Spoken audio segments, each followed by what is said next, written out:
Welcome everyone to Whimsy Woven Stories. Here, we explore gripping tales of real-life twists. Join our storytelling community. The sound of the church bells was still ringing in my ears when Olivia looked me in the eyes and told me I was no longer welcome at her wedding. My own daughter, the little girl I raised alone for 20 years, now staring at me with a look so cold she felt like a stranger. "Mom, I think it's best if you don't come," she said, calmly stirring her latte. "Diane thinks your presence might cause unnecessary tension." And honestly, I agree. Just like that, I was uninvited from the most important day of her life.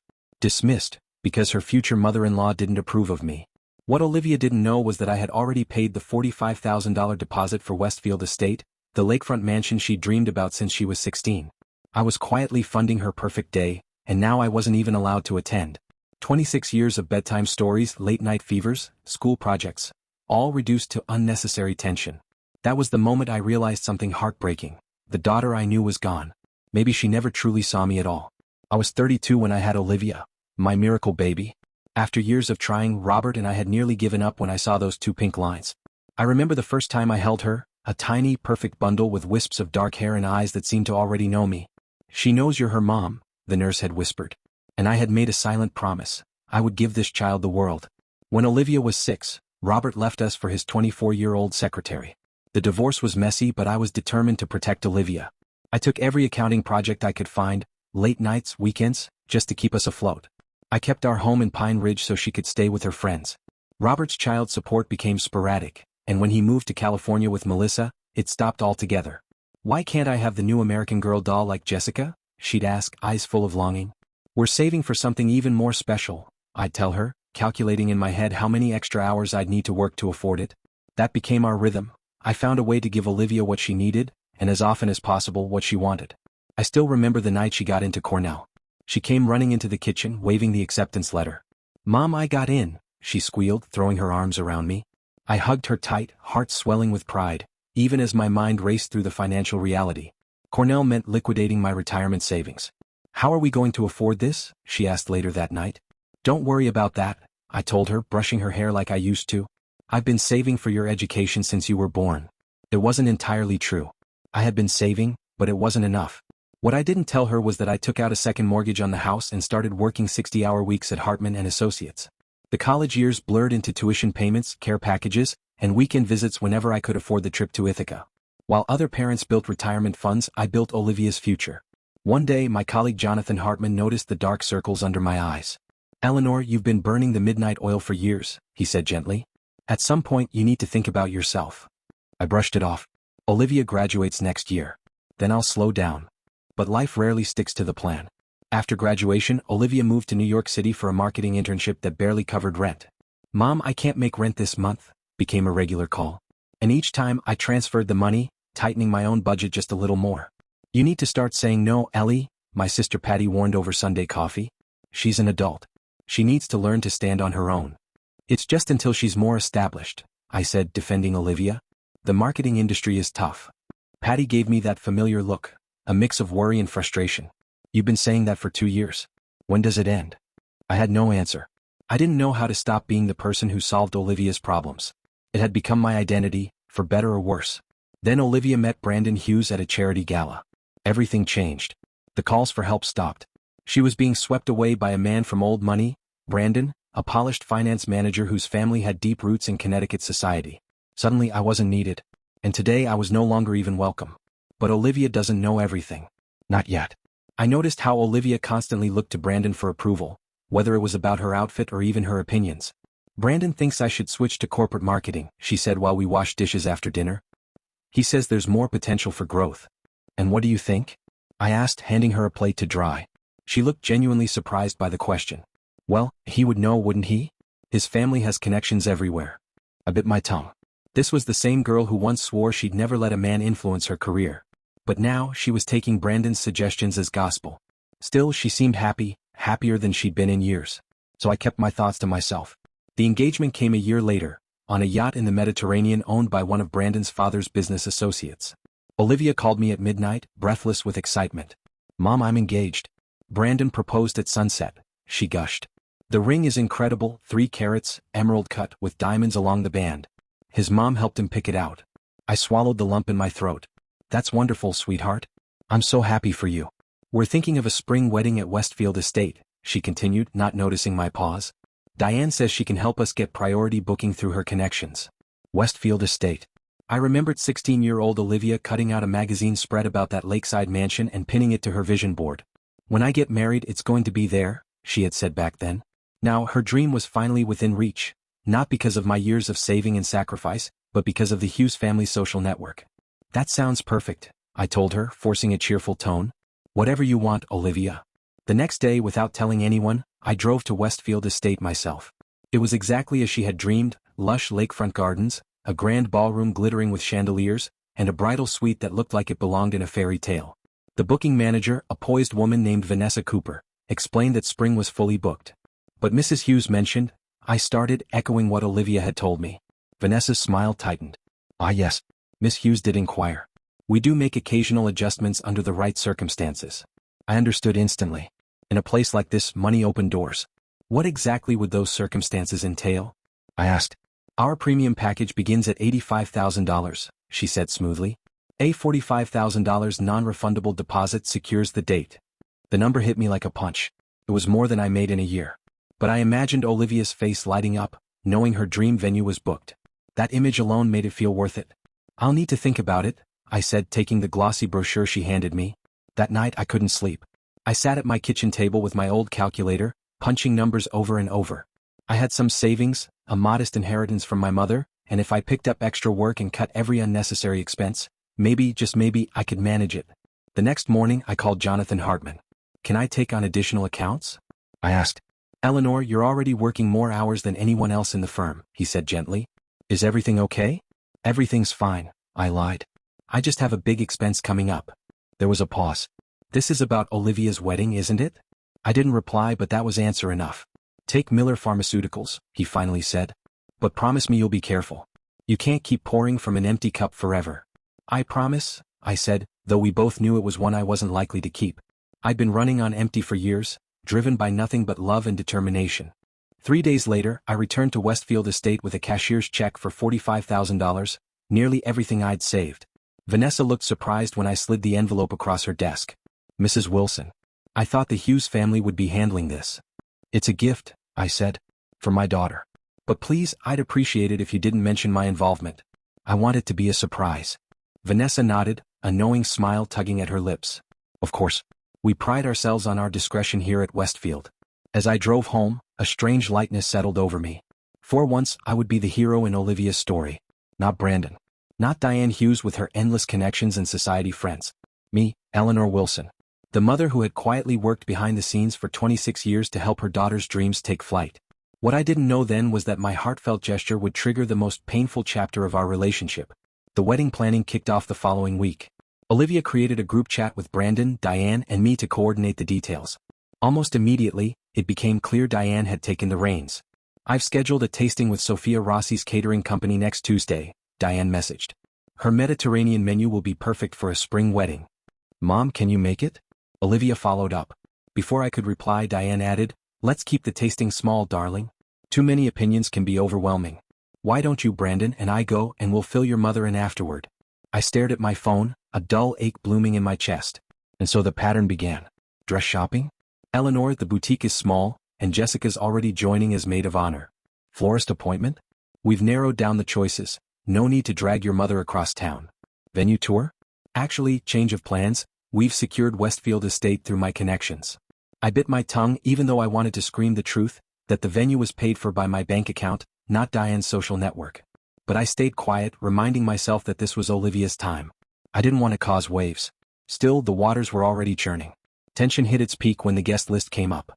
Diane submitted over 150 names. Business contacts, socialites, distant relatives Olivia didn't even know. Don't you think we should prioritize people who actually know and care about Olivia? I asked during a rare planning lunch I was included in. Diane's smile was tight and unreadable. Eleanor, a wedding of this scale is as much about community stature as it is about celebration. Brandon's father and I have a certain standing to uphold. But Mom, Olivia cut in, her voice clipped. Diane knows what she's doing. These people are part of my life now.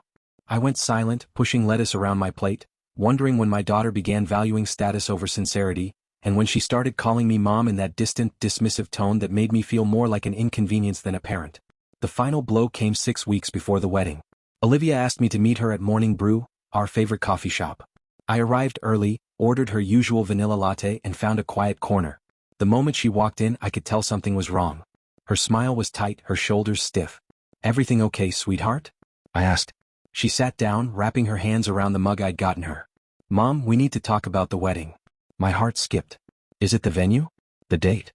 "No, nothing like that." She hesitated. "It's about the arrangements. Diane thinks, well, we think, it might be best if you attended as a regular guest. Not as mother of the bride."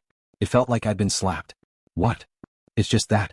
Greg is walking me down the aisle, and it might seem odd to spotlight you during the reception, especially since Dad won't be there. Diane thinks it could create an awkward vibe." "Olivia," I said carefully, struggling to steady my voice. "Your father hasn't been in your life for 2 decades. He didn't pay for your education. He wasn't there for your tears, your wins." I'm your parent. Your only real parent." "That's not fair," she snapped. "Dad sends birthday cards. He calls on Christmas." A hollow laugh escaped me. "Cards? That's your standard for parenting." "This isn't about him," she said. "It's about creating the right impression for Brandon's family. Diane says. Diane thinks. Diane believes." The words flew out before I could stop them. "When did Diane Hughes become the authority on your life, on our family? She's just trying to help make my wedding perfect. And I'm not." My voice cracked with pain. "Olivia, I gave up everything for you. I worked 60-hour weeks to put you through Cornell. Supported every dream, every whim, while putting my own life on hold." "Here we go," she muttered, rolling her eyes. "The martyr speech." Her words cut deeper than she knew. "Is that what I am to you? A martyr?" "Mom, you're making this harder than it needs to be. It's one day. One tradition. Can't you just go along with it, for me? One day that erases 26 years, I whispered. One tradition that rewrites our entire story, reducing me to a footnote." Her jaw tightened. "If you're going to make my wedding about you and your feelings, then maybe..." "Maybe what?" "Maybe it would be better if you didn't come at all." Time stopped. "You don't mean that." "I do." Her voice grew firmer. "Diane thinks your presence would just create tension. And honestly, I agree." I sat in stunned silence, the lively coffee shop around us fading into a blur. My daughter. My only child. The person I had built my life around, was telling me I didn't belong at her wedding. Not because I had done something awful, but because I didn't fit Diane Hughes' picture-perfect narrative. "Olivia," I said, barely able to speak, "do you have any idea how much that would hurt me?" She looked uncomfortable but didn't waver. "It's my wedding day, Mom. It should be exactly the way I want it. The way we want it. Not Olivia and me. Olivia and the Hughes family." And in that moment, I realized I had lost her, not suddenly but slowly. Over months of wedding planning. Over years of her chasing the approval of people who valued appearances more than authenticity.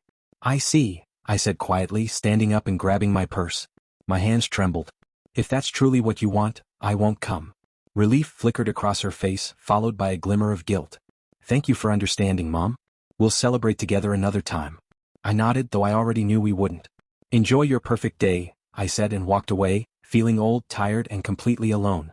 "Olivia, I hope everything you and Diane plan turns out just as you imagined," I whispered under my breath as I walked out of Morning Brew, tears clouding my vision. Outside, I pulled out my phone and did something I should have done weeks ago. I called Westfield Estate. "This is Ella Laner Wilson," I said when Vanessa Cooper answered. "I need to cancel a wedding booking." I sat in my car in the parking lot afterward for nearly an hour, the soft patter of rain on the windshield echoing the silent tears that streaked down my face. Vanessa had been unexpectedly kind when I explained the situation. "Mrs. Wilson, I can process the cancellation," she said gently, "but I must remind you the deposit is non-refundable." "I understand," I replied, my voice hollow. $45,000, gone. A sum that equaled a year and a half of mortgage payments, nearly 10 years of diligent saving, vanished in a single call. But what was money compared to the ache of realizing I no longer mattered in my daughter's life? That after 26 years of sacrifice, I'd been cast aside. Branded an embarrassment by a woman who hadn't even known Olivia for 3 years. My phone buzzed. A message from Patty. How did coffee with Olivia go? I couldn't bring myself to respond. How could I explain to my sister that my only child had discarded me as effortlessly as refusing an unwanted side dish? By the time I pulled into the driveway, the numbness had shifted into a throbbing ache in my chest. The modest colonial house, our home since Olivia was in kindergarten, now felt like a museum of forgotten memories. Photos lined the hallway, gap-toothed smiles, awkward braces, proud graduation shots. I had given up everything for those smiles. In the kitchen, I opened the cabinet above the fridge and reached for the bottle of whiskey I saved for special occasions. This wasn't one, not really. But it felt like a turning point, the moment I accepted that the life I'd built around Olivia's happiness had been a fragile house of cards. 2 glasses and my phone rang. Jonathan Hartman. I almost ignored it, but something made me answer. Elena, are you okay? You missed the Miller meeting this afternoon. The meeting. In the whirlwind of Olivia's rejection, I'd completely forgotten. Jonathan, I'm so sorry. Something came up. He was quiet for a beat. I've known you 15 years. You've never missed a meeting, not even with pneumonia. What's going on? And just like that, I unraveled. I told him everything. Diane's behind-the-scenes maneuvering, the secret payments, and Olivia's brutal request that I not attend the wedding. The words poured out, mixed with sobs I could no longer contain. Years of silent hurt finally escaped. So I canceled it, I said, broken. I canceled the venue. Good for you, Jonathan said firmly, surprising me. It's about time you stood up for yourself. But I've lost her, I whispered. My only child. No, you didn't lose her today, he said softly. This has been happening for a while. You just finally admitted it. His words cut deep, but they were true. I'd watched Olivia drift away ever since Brandon entered the picture. Calls got shorter. Visits felt rushed. I told myself it was just adulthood. But slowly she began to take on Diane's voice, her preferences, her dismissiveness. What do I do now? I asked more to myself. Now, Jonathan said. Now you start living for Elena Wilson. The next morning the fallout began. My phone rang at 6:17 a.m. Olivia's name lit the screen. For a second hope flickered. Maybe she'd realized what she'd done. Maybe she regretted it. Olivia? I answered, my voice rough from sleep. What the hell did you do? She snapped. The hope died.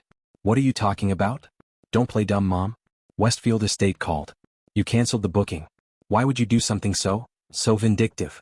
I sat up, brushing hair from my face. Vindictive? You told me not to come. What did you expect me to do? What does that have to do with canceling the venue? I closed my eyes. Realization dawned. They didn't tell you, did they? I said quietly. Diane didn't book that venue, Olivia. I did. I paid the $45,000 deposit. Every single penny. Silence. That's not possible, she finally murmured. Diane said. Diane lied, I interrupted, my voice suddenly calm. I've paid for everything, your education, your rent in New York, and yes, your dream wedding venue. The same venue I just canceled. Because you decided I wasn't good enough to attend. You paid for Westfield? Her voice wavered. Why didn't you tell me? Would it have mattered? I asked. Would you have still chosen Diane's approval over your mother's presence? Another long silence. Then in a smaller voice, we can fix this, right? You can call them, explain it was a mistake. No apology. No acknowledgement of the pain she'd caused. Just desperation to salvage the venue. Something inside me hardened. No, Olivia. I can't fix it. The deposit's gone. And they've already booked your date. But the invitations are out. Everyone's expecting Westfield. You have to do something. I already did, I said, voice cold and steady. I gave you everything I had. I sacrificed so much. And in return you shut me out. There's nothing left for me to do. So that's it, she said, voice cracking. You're punishing me because I hurt your feelings? No, I replied. I'm finally realizing I deserve better than to be treated like an afterthought by my own daughter. If you and the Hughes family want a perfect wedding, let them pay for it. They can't, she cried. Brandon's parents already covered the honeymoon. Then figure it out, I said, cutting her off. You made your choice, Olivia. Now you get to live with it. I ended the call before she could respond. My hands were trembling, but my resolve was steady. Within minutes, the phone started ringing again. First Olivia, then Brandon, followed by unfamiliar numbers I assumed belonged to members of the Hughes family. I silenced the phone and placed it face down on the nightstand. For the first time in over 20 years, I called in sick to work. I needed space, to think, to breathe, to figure out what life looked like now that its center had collapsed. I made coffee and walked through my quiet home, truly seeing it for perhaps the first time in years. The faded curtains needing replacement, the outdated wallpaper in the hallway, the creaky stair I'd been meaning to fix. I'd postponed it all, pouring every spare dollar and ounce of energy into Olivia's future. By mid-morning, a knock at the door broke through my thoughts. I looked through the peephole and saw Diane Hughes on my porch, her gleaming Mercedes parked in my driveway. I considered ignoring her. But a strange sense of calm had settled over me. I was done hiding. Done shrinking myself to make others comfortable. I opened the door without a word and waited. Diane wore an expression that tried to look concerned but couldn't quite mask its usual condescension. Eleanor, she said smoothly. We need to talk about this situation. Please come in, I replied, stepping aside with exaggerated politeness. She walked in like she was touring a slightly run-down museum, her eyes glancing over my modest furnishings. I led her to the living room and gestured toward the sofa, but I stayed standing. "Eleanor, I understand you're upset about the wedding arrangements," she began, smoothing out her expensive slacks. "But canceling the venue? That's simply unacceptable. Do you have any idea how this reflects on our families? The embarrassment Olivia and Brandon are facing?" "Funny," I said, "I was just thinking about embarrassment. Like what a mother feels when her daughter tells her she's not welcome at her own child's wedding." Diane faltered for a moment before recovering. "These situations are delicate. We were trying to create a certain atmosphere. A cohesive family narrative." "By erasing me from it?" I asked. "No one was erasing you," she replied, her tone patronizing. "We were simply curating the event for optimal elegance." I almost laughed. Optimal elegance. Is that what you call cutting out the woman who raised Olivia alone? Who worked 60-hour weeks to put her through an Ivy League education? Who paid for the very venue you're now upset about losing? Her carefully sculpted brows rose. "Let's be clear, Eleanor. You chose to make that payment without consulting anyone. No one asked you to do that. Just like no one asked me to raise my daughter after her father abandoned us," I said. "But I did it anyway. Because that's what love looks like, showing up, sacrificing, giving without being asked. But I finally realized that love shouldn't be a one-way street." Diane crossed her legs, shifting to a more business-like tone. "Let's set emotions aside and be practical. What will it take to fix this? Is it about money? I'm sure we can come to some arrangement." The suggestion that my pain could be solved with money clarified everything. "It was never about money," I said quietly. "It was about respect, recognition, basic decency. But you wouldn't understand that, Diane. In your world, people like me are just props, to be positioned or removed as needed." She stood up, clearly done with the conversation. "I see we're not going to find a reasonable solution today. But understand this, Eleanor, actions have consequences. Olivia is devastated. This vindictive behavior will only push her further away." "She was already gone," I said softly, the truth hitting me in the chest. "You made sure of that." Diane paused at the door. "If you change your mind, if you want to repair this relationship, you know how to reach us." After she left, I sank onto the sofa, exhaustion washing over me. My phone buzzed with a text from my sister, Patty. "Olivia just called me in hysterics. What's going on?" I replied. "Can you come over? I need someone on my side right now." 30 minutes later, Patty showed up with a bottle of wine and fire in her eyes. I told her everything. Her expression shifted from confusion to fury. "They told you not to come to the wedding?" she repeated, stunned. "After everything you've done? And now they're mad you canceled the venue you paid for?" I nodded, oddly comforted by her outrage. "Am I wrong, Patty?" I asked. "Am I being petty or vindictive like they're saying?" "Absolutely not," she said, pouring 2 glasses of wine. "Eleanor, you've spent your whole adult life being a doormat for that girl. You gave up your dreams, your security, everything, and this is how she repays you? By letting some social climber convince her you're not good enough to even be there." Hearing Patty say it so plainly was painful and liberating. "She called you?" I asked. Patty nodded, sobbing about how you ruined everything. That she might have to cancel the wedding. Embarrassed, of course. But not one word about how she hurt you. Nothing about how cruel it was to ban her own mother. "She said I was punishing her for hurting my feelings," I murmured. "Like my feelings were an inconvenience." "And that's the problem," Patty said, pointing at me. "Your feelings have always come second to hers. You taught her that your job was to give, and hers was to take. Now she's shocked you finally drew a line." Tears welled in my eyes. I thought I was doing the right thing. Being selfless. Isn't that what a good mother does? "A good mother," Patty said gently, "also teaches her child to be kind and grateful and considerate. You did everything for Olivia, except require her to think about you." Her words stung because they were true. Had I enabled this? Had I taught Olivia that my love came without limits or expectations? "I don't know who she is anymore," I whispered. "The Olivia I raised wouldn't have treated me this way." "People show you who they are when it costs them something," Patty said. "When loving you meant solving her problems and paying her bills, she was all in. But the minute you became inconvenient to her image, poof, you were disposable." I winced at the truth. "So what do I do now?"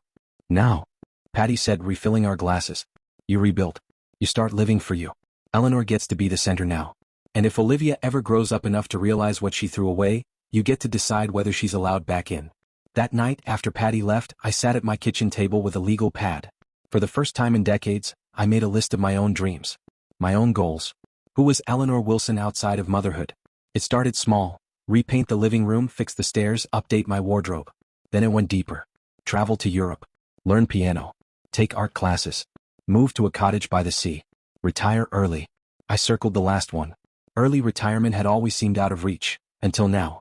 If I cut back expenses, took a few more clients and, most importantly, stopped serving as Olivia's financial cushion, it might be possible. Within 5 years. For the first time since the disaster at Morning Brew, I felt something unfamiliar. Oh, there was life after Olivia. A life built around my joy, my future, not hers. The next morning, my resolve was tested again. Michael, my son, called early. Unlike Olivia, Michael had always been self-sufficient.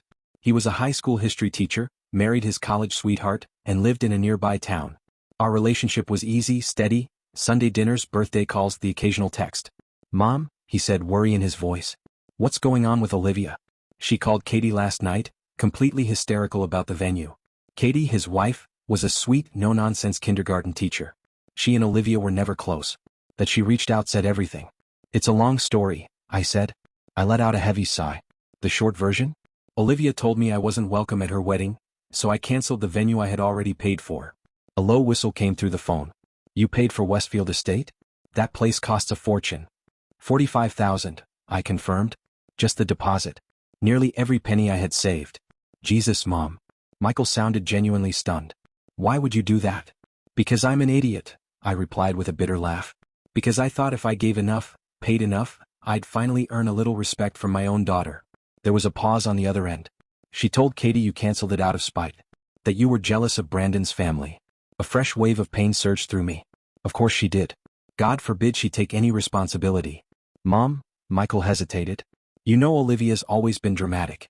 She gets that from Dad. Maybe if you just talked to her, explained how hurt you were." I did explain, I cut in. She didn't care. All she wanted to know was how fast she could find a new venue and how embarrassed she'd be in front of Brandon's family and friends. Another pause. Then, finally, Michael said, "Yeah, that sounds like Olivia. She's always been self-absorbed. But cutting you out of the wedding completely? That's extreme even for her." "It wasn't just her," I said. "It was Diane Hughes, Brandon's mother. She's been slowly pushing me out of everything, every event, every decision, and Olivia has let her." "What does Brandon say about all this?" Michael asked. That's when it hit me. I had no idea. Through months of planning, group texts, awkward sit-downs, Brandon had been quiet. A shadow in the background. "I don't think he says anything," I admitted. "He just does whatever Olivia and his mother want." "Sounds like a solid foundation for marriage," Michael said dryly. Despite everything, I felt a flicker of protectiveness. "It's not our place to judge their relationship." "Maybe not," he agreed. "But it is our place to call out cruelty when we see it. And what Olivia's doing to you. That's cruel, Mom. Plain and simple." His words cracked something open in me and fresh tears welled up. "Thank you," I whispered. "I've been feeling like I'm losing my mind, like maybe I am being petty or selfish." "You're the least selfish person I know," Michael said firmly. "You've given and given ever since Dad left. Maybe now it's time you started taking a little for yourself." After we hung up, I sat back down at the kitchen table and returned to my list of goals, things I wanted for me. I moved visit Michael and Katie more often, closer to the top. It was time to nourish the relationships that gave back. By midday, the buzzing from Olivia and the Hughes family had finally stopped. The silence was both a relief and a brand new kind of ache. Had they really moved on so quickly? Was I so easy to discard? So replaceable? That's when the doorbell rang. Bracing myself for another confrontation, I opened the door. To find Ruth Simmons, my neighbor, standing there with a casserole dish in her hands. "Thought you might need a little comfort food," she said softly. "Word travels fast in Pine Ridge, and I heard your girl's been causing you heartache." I blinked. Ruth and I had lived next door for 15 years, exchanging pleasantries, watching each other's houses while on vacation, but never getting too personal. "That's very kind of you," I said, accepting the dish. "Would you like to come in?" She nodded, stepping inside. As I made tea, she settled at the table, eyes drifting toward the legal pad still sitting there. "Plans for the future?" she asked, nodding toward the paper. I hesitated, then nodded, trying to figure out who I am now that Olivia doesn't need me anymore. Ruth gave a knowing smile. "The great reckoning of motherhood. I went through it too. My boys grew up and forgot they had a mom, unless they needed free babysitting or cash." "How did you handle it?" I asked, genuinely curious. "Badly," she said with a laugh. I cried. Called them constantly. Tried to make myself useful. Then one day my husband, God rest his soul, said something I never forgot. "Ruth, you spent 20 years making sure those boys could live without you. Why are you surprised they can?" Her words landed like a physical blow. Wasn't that exactly what I had done for Olivia? Worked myself to exhaustion so she could stand tall, pursue her dreams, build a life. "It's not that she can live without me," I said slowly. "It's how easily she discarded me. How willingly she let someone else define my place in her life, in her wedding. Ruth nodded as I handed her tea. And that's a real hurt, Eleanor. I'm not saying it isn't. But you know what else it is? It's an opportunity. A chance to find the woman you were before you became Olivia's mom. I glanced at the list on the table, something fluttering to life inside me. I've been thinking about that. About what I want for myself now. Good, Ruth said firmly. Because let me tell you, after 70 years on this earth, I've learned this much. Children will break your heart. They'll disappoint you. They'll forget what you gave up for them. But the only person guaranteed to be with you your entire life is you. Better start making peace with her now. An hour later, casserole eaten and teacups empty, Ruth left. And something inside me had shifted. The pain was still there, raw and aching.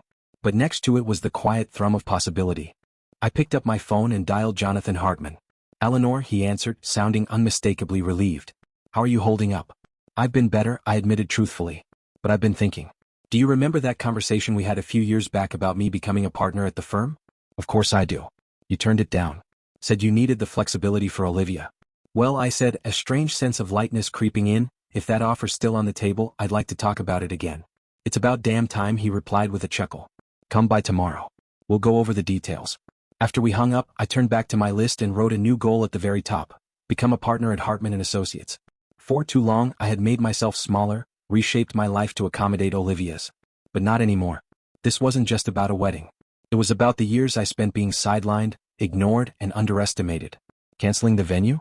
That wasn't some impulsive act. It was the first time in ages I had chosen me. As I sat in the quiet, it wasn't quite peace that settled over me but something close. The storm was still out there, but for the first time in a long while, I felt grounded. Later that night my phone lit up. A text from Olivia.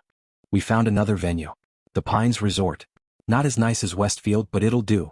I hope you're satisfied. No apology. No acknowledgement. Just a cold update laced with blame. I stared at the message for a long while, my fingers hovering above the keyboard. A week ago, I would have responded with reassurance, offering apologies and trying to smooth things over. But that version of Eleanor Wilson no longer existed. In her place stood a woman who had finally come to understand her worth. I set the phone aside without replying and turned off the light. Tomorrow would bring its own set of challenges, choices, and chances to reclaim the parts of myself I'd sacrificed on the altar of motherhood. And for the first time in 26 years, I was ready to face it not as Olivia's mother, but as Eleanor Wilson, a woman with her own dreams, her own boundaries, and a path uniquely her own. The next morning, I arrived at Hartman & Associates an hour earlier than usual. The office was still and peaceful, bathed in soft morning light that streamed through the windows and cast long shadows across the polished hardwood floors. I found comfort in the routine sounds, the hum of computers booting up, the smell of fresh coffee drifting from the break room, the neat stack of files that had shaped my professional identity for the past 15 years. I settled into my desk with a focus I hadn't felt in months. By the time Jonathan arrived at 8, I was already reviewing the quarterly projections for Miller Pharmaceuticals. You're here early, he said, leaning on my doorframe. And you look different. I glanced up, slightly caught off guard. Different how? He paused, studying me. You look present. Like you're really here, not lost in Olivia's latest crisis. I hadn't realized how obvious my preoccupation had been. I've made some decisions, I told him, straightening the papers on my desk. About my future. About what I want. Jonathan smiled, warm and approving. I'm glad to hear it. My office in 30 minutes, we'll talk partnership. I nodded, feeling a flicker of excitement. Not the kind tied to obligation or motherhood, but something deeper, personal. This was mine. The partnership conversation was direct. Jonathan had been considering scaling back for some time, gradually easing into retirement. As the firm's most senior accountant, I was the natural successor. We reviewed the terms: profit sharing, expanded responsibilities, a timeline for the announcement and transition. You'll need to handle more client development, Jonathan said. More networking, more visibility. Are you ready for that? In the past, I would have hesitated. Social events meant time away from home, from being Olivia's emotional safety net. But now, absolutely, I said, confidence rising. It's time Pine Ridge got to know the real Eleanor Wilson. By lunchtime, we'd sketched out the framework. I'd become junior partner effective the 1st of next month, with a clear path to senior status within 2 years. My salary would jump by 30% immediately, with bonuses and profit sharing to follow. As I returned to my desk with a fresh cup of coffee and the draft agreement in hand, my phone rang. An unfamiliar number, though the area code was local. Eleanor Wilson speaking. Mrs. Wilson, this is Reverend Caldwell from First Presbyterian. The warm, familiar voice of one of Pine Ridge's most respected ministers was unmistakable. I hope I'm not disturbing your workday. Not at all, Reverend. What can I do for you? I asked, settling into my chair.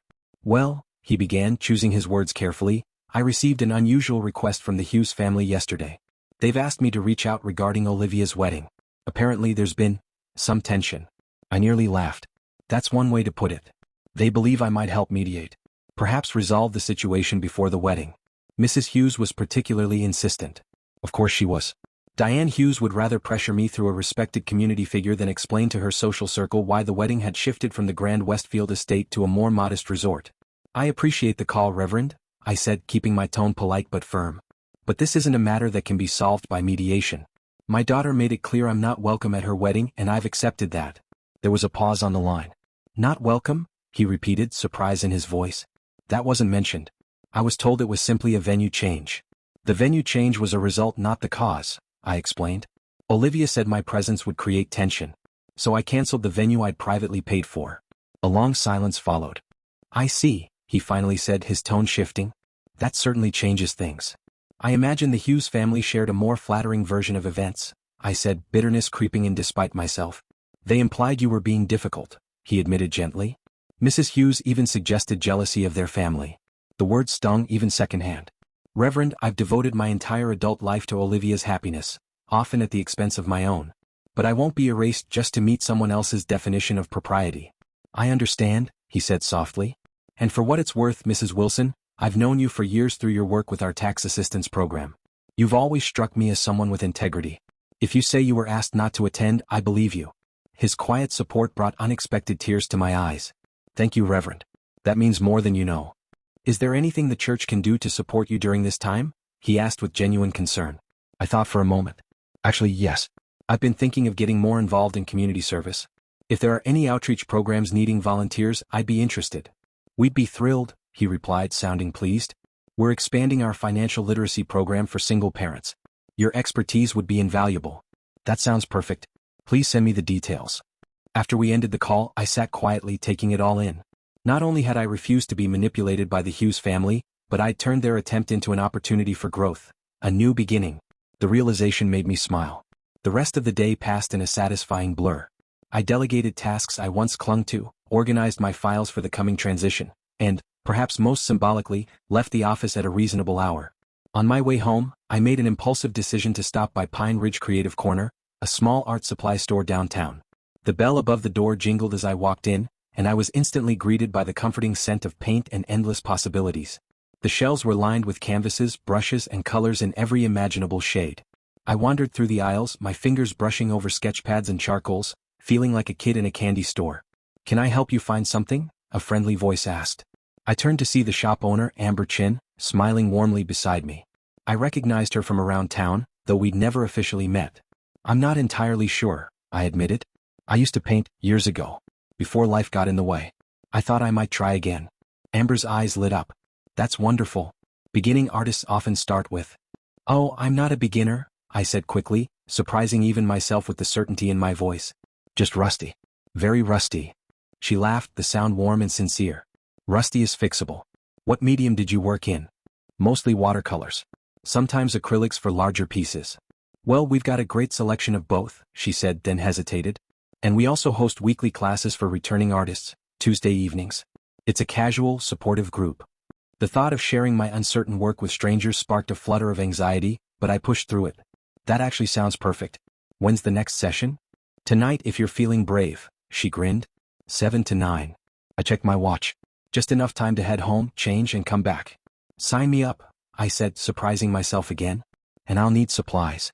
An hour later, I returned to Pine Ridge Creative Corner, hair damp and dressed comfortably. A nervous energy buzzed in my chest. The shop had transformed, tables arranged in a circle, easels ready at each station. About a dozen people were chatting and prepping their materials. "Eleanor, you made it," Amber called, waving me over. "Everyone, this is Eleanor Wilson. She's rejoining the art world after a break." Warm greetings welcomed me as I took an empty seat, arranging my new supplies with careful intent. A woman about my age sat next to me and offered her hand. "Carolyn Delaney," she said. "Interior designer and hopeless painter. But I keep trying anyway. What brings you to our little group?" I paused, choosing my words. "Life changes," I said eventually. "I'm trying to rediscover parts of myself I set aside for too long." Carolyn gave a knowing nod. "Divorce? Empty nest? Career shift? All of the above." "In a way," I smiled. "Plus a cancelled wedding." One I was paying for, but got uninvited from. Her eyes widened. Now that sounds like a story worth sharing, preferably over wine after class. And just like that, I felt a new friendship forming. One rooted not in being Olivia's mother, but in being me. Class was both humbling and exhilarating. My hands remembered more than I thought they would, muscle memory guiding confident strokes. My watercolor landscape wasn't gallery-worthy, but it showed promise, a glimpse of the artist I used to be, and could be again. True to her word, Carolyn insisted we continue our chat at the lakeside bistro. Over glasses of Merlot, I told her everything: years of sacrifice, Olivia's transformation under the Hughes family's influence, the wedding venue debacle, and my new steps toward reclaiming my life. Good for you, Carolyn said firmly, raising her glass. To boundaries and new beginnings. To boundaries and new beginnings, I echoed, clinking glasses. You know, she added thoughtfully, I work with a lot of wealthy clients in this area. Some have held events at both Westfield and the Pines. Between us, the Pines is actually the more prestigious venue now. Westfield's coasting on its name. The Pines just got a multi-million-dollar renovation. Their new lake pavilion is stunning. I smiled, appreciating the kindness. That's sweet, but Olivia always dreamed of Westfield. She's wanted it since she was a teenager. Carolyn shrugged. Maybe it's a good lesson for her. We don't always get what we want, especially when we treat people badly. She sipped her wine. You mentioned becoming a partner at your firm. We should celebrate properly. A few of us are attending a women's networking event at the Chamber next week. You should come. The old me would have declined, work or something Olivia-related. But the woman sitting here, paint under her nails and hope blooming in her chest, just smiled and said, I'd love to. That night I got home after 11, later than I'd stayed out in years. My phone showed 3 missed calls from Olivia and a text. We need to talk about the wedding. Call me. For the first time in my adult life, I didn't respond. Instead, I laid my painting carefully on the dining table to dry, took a long shower, and curled up in bed with a novel I'd been meaning to read for months. Whatever Olivia needed, it could wait. The next morning, I woke up rested, peaceful. 2 more missed calls from Olivia blinked on my phone. I set it aside. Today was about me, my career, my choices. At the office, I dove into partnership prep. Jonathan and I had agreed to announce it at next week's staff meeting, but there was plenty to finalize. I was deep in focus when my assistant buzzed. Olivia's here to see you, she said, sounding unsure. No appointment, but she's very insistent. I took a breath. This moment was inevitable. At least here I had the advantage. Send her in. Olivia swept in, flawless as always. Designer outfit, perfect makeup. But the facade cracked as the door shut behind her. Her eyes were red, posture stiff with tension. You didn't answer my calls, she accused. I was busy, I replied calmly, gesturing to the chair across from me. Please sit. She remained standing, arms crossed. Too busy for your daughter? Is that how it is now? The irony stung. You made it clear that I'm no longer a priority in your life. I'm simply respecting that, and focusing on my own priorities. By canceling my venue? Ghosting me? I folded my hands, keeping steady. I didn't cancel your wedding, just the venue I was personally funding. And I'm not ghosting you. I'm living my life, just like you are. She began pacing, frustration brimming. Everything's a mess. The Pines is nice, but it's not Westfield. We had to redo the invites, lost the florist deposit because the designs don't work in the new space. And Diane is furious. Some society events the same weekend. Half her friends can't come now. I'm sorry to hear that, I said gently. And I was. But I couldn't find joy in her distress. These are the consequences of your choice, when you decided I wasn't welcome. She stopped pacing, tears rising. I didn't mean it like that. Then how did you mean it? Because, I think it's best if you don't come, sounded pretty clear. She sank into the chair, suddenly small. I just wanted it to be perfect. Diane said if you were there, people would be reminded that we don't come from the right background. That we're not wealthy enough? Connected enough? Sophisticated enough. She didn't deny it. That hurt more than any words. You don't understand the pressure. Brandon's family has expectations.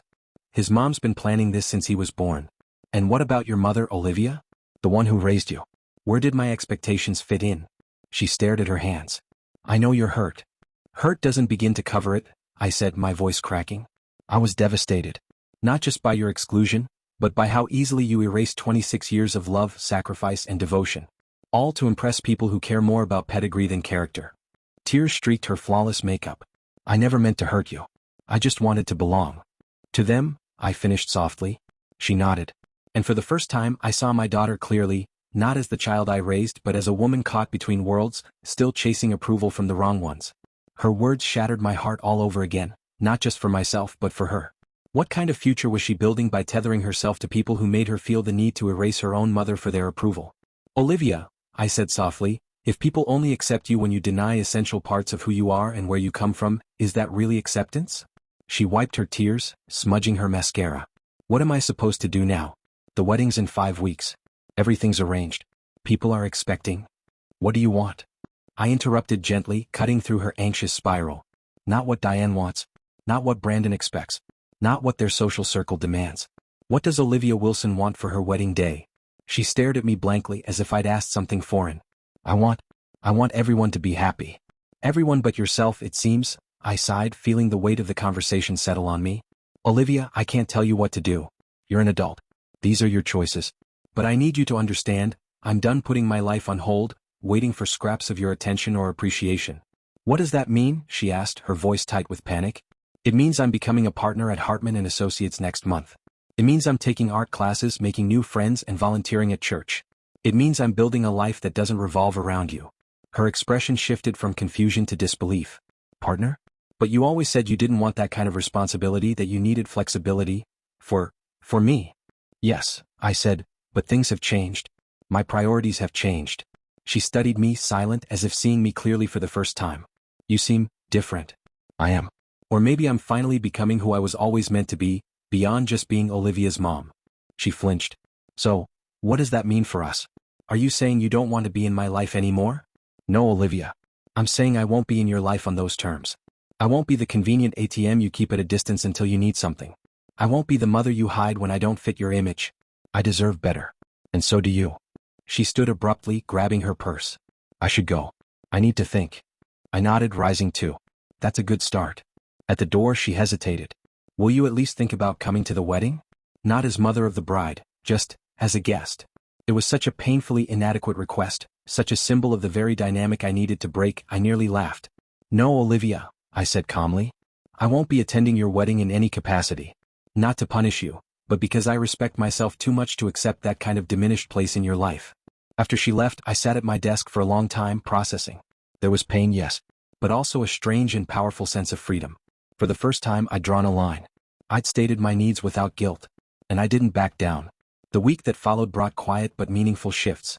I transformed my home office from a dusty storage room of Olivia's childhood relics into a bright, functional workspace with a view of the garden. I attended my second art class, bringing a canvas I'd abandoned when Olivia started kindergarten, an unfinished landscape I finally had the courage to finish. I signed up to lead a financial literacy workshop for single parents at church. Each step felt like reclaiming a lost part of myself, as if color were returning to a faded photograph. Of course, there were moments of doubt. Late nights when the house felt too quiet. A sudden memory of Olivia's childhood. But I stayed firm. I reminded myself, love doesn't mean self-erasure. That Friday my sister Patty called. How are you holding up? She asked without preamble. Michael told me Olivia visited. I'm surprisingly okay, I said, curled up on my newly reupholstered couch with a glass of wine. It was hard seeing her. But I stood my ground. Good, Patty said. And the partnership announcement, still happening next week? Yes. Jonathan's organized a little reception after the staff meeting. You know I'll be there, she chuckled. My little sister, the accounting partner. Mom and Dad would have been so proud. A wistful smile touched my lips. I think so too. Though I imagine they'd wonder what took me so long.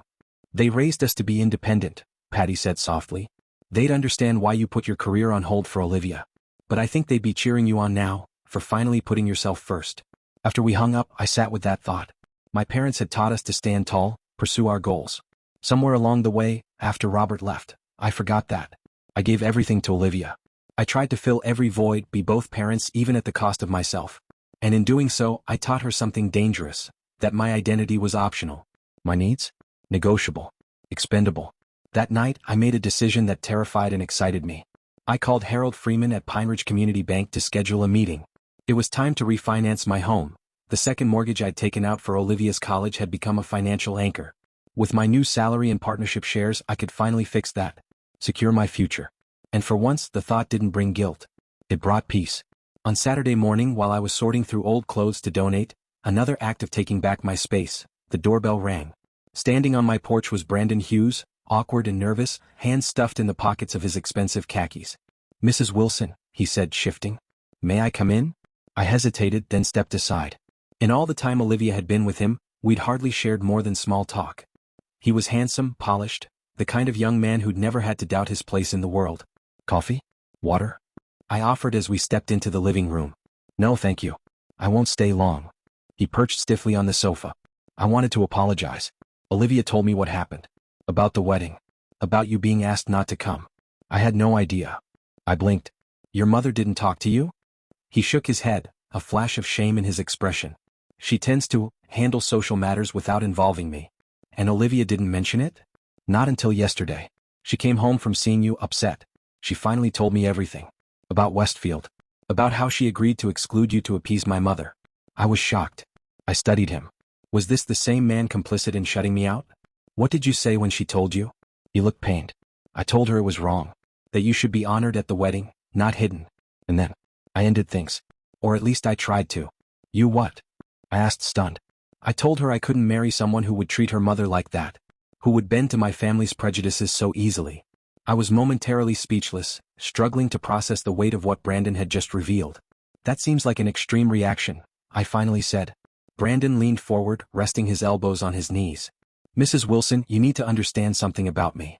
My family's wealth and social standing might look impressive from the outside, but growing up in that environment wasn't easy. My mother was obsessed with appearances, constantly climbing the social ladder and manipulating everyone around her. I spent my entire life trying to escape that world. And yet, Olivia was drawn right into it. I nodded slowly. You brought her into that dynamic. He winced. I know. I believed she was different. That she was strong enough to push back, to help me create something better than what I came from. But watching her change, seeing her adopt my mother's values so quickly, it made me question everything about our relationship. So you ended it? I asked, still trying to piece everything together. Then why are you here? Because Olivia convinced me to reconsider, he admitted. She promised things would be different. That she'd make things right with you. She wants to postpone the wedding and start over, this time with you fully involved in every step. A tangle of emotions stirred within me. Hope that Olivia was rethinking her choices. Doubt about her sincerity. Weariness at being pulled back into old dynamics. And what do you want, Brandon? He looked startled by the question. I want to marry the woman I fell in love with, the kind, independent Olivia who cared more about people than appearances. Not the version molded by my mother's influence. Have you considered, I asked gently, that the issue may not be just your mother's influence, but the deeper values and expectations you're bringing into this marriage? One's rooted in privilege and image. He nodded slowly. That's exactly why postponing the wedding feels like the right move. We need time to figure out what kind of life we're actually building together. And I need to establish stronger boundaries with my mother. I felt a flicker of sympathy for him, caught between a controlling parent and a fiancée struggling with her own identity. But I also knew how easily I could be pulled back into their orbit, my own hard-won boundaries tested. I appreciate you coming, Brandon. And I'm glad Olivia is reconsidering. But my position hasn't changed. I won't be treated as an afterthought in my daughter's life. And I won't fund a wedding where I'm not truly welcome. He stood, a quiet understanding in his expression. I understand. I just wanted you to know, not everyone in the Hughes family shares my mother's views. I hope, in time, we can build something better between us. After he left, I sat in silence, absorbing the unexpected conversation. Was this a genuine olive branch or just more manipulation? Was Olivia truly changing, or reacting to the fear of losing Brandon? And more importantly, what did I want? The answer came clearly: consistency. I wanted my boundaries respected not just when convenient but especially when challenged. I needed space and time to continue rebuilding my life, to rediscover myself beyond the role of mother. With that in mind, I made another decision. I wouldn't reach out to Olivia. I wouldn't suggest reconciliation or offer to help replan the wedding. If she wanted to repair our relationship, she'd have to do the work. Show through consistent actions that she valued me as a person, not just as a source of support. In the meantime, I had a life to build, my life. After years of putting it on hold, I finally felt excited about what the future could hold. That following Tuesday brought the official announcement of my partnership at Hartman & Associates. Jonathan had arranged a small but elegant reception in the conference room, champagne, catered hors d'oeuvres, and a tasteful cake with congratulatory messages. The entire staff gathered, along with several important clients. Patty arrived early, bringing a bouquet of sunflowers and squeezing my hand tightly as we entered. "I'm so proud of you," she whispered. "Look at what you've accomplished." The celebration turned out to be more emotional than I'd expected. Jonathan's speech about my years of dedication, attention to detail, and loyalty to clients brought unexpected tears to my eyes. When he handed me the framed partnership agreement, the room erupted in applause. Harold Freeman from Pine Ridge Community Bank shook my hand warmly. Jonathan tells me this has been in the works for years. We've always valued our relationship with Hartman, and knowing you'll be guiding the firm's future only deepens our confidence. Thank you, Harold, I replied, thinking about our upcoming mortgage refinancing meeting. This wasn't just a professional milestone, it was the foundation of my financial independence. A life that belonged solely to me. As I mingled, I spotted Marjorie Taylor, my longtime friend and former teacher, chatting with Ruth Simmons near the dessert table. Marjorie waved me over and embraced me. Partner at last, she beamed. I always knew you had it in you. And I hear you've picked up painting again, Ruth added. You're on quite a roll, Eleanor. It feels like I'm making up for lost time, I admitted, but in the best way. Ruth smiled and patted my arm. It's never too late to become who you were meant to be. The celebration was winding down when I noticed a small commotion near the front. A flash of blonde hair. Raised voices. My assistant Jenny looked distressed. I excused myself and stepped into the hallway. Olivia stood there, arguing with Jenny. I don't care if it's a private event, I need to see my mother. Olivia, I said calmly. This isn't the time or place. She turned to me, her face flushed, her eyes a mess of frustration, determination, and maybe remorse. Mom, we need to talk. It's important. Gesturing toward the conference room behind me, I said, Can this wait? No, it can't. She held out an envelope. Brandon and I decided to postpone the wedding. We've sent notices to all the guests. I wanted to give you yours in person.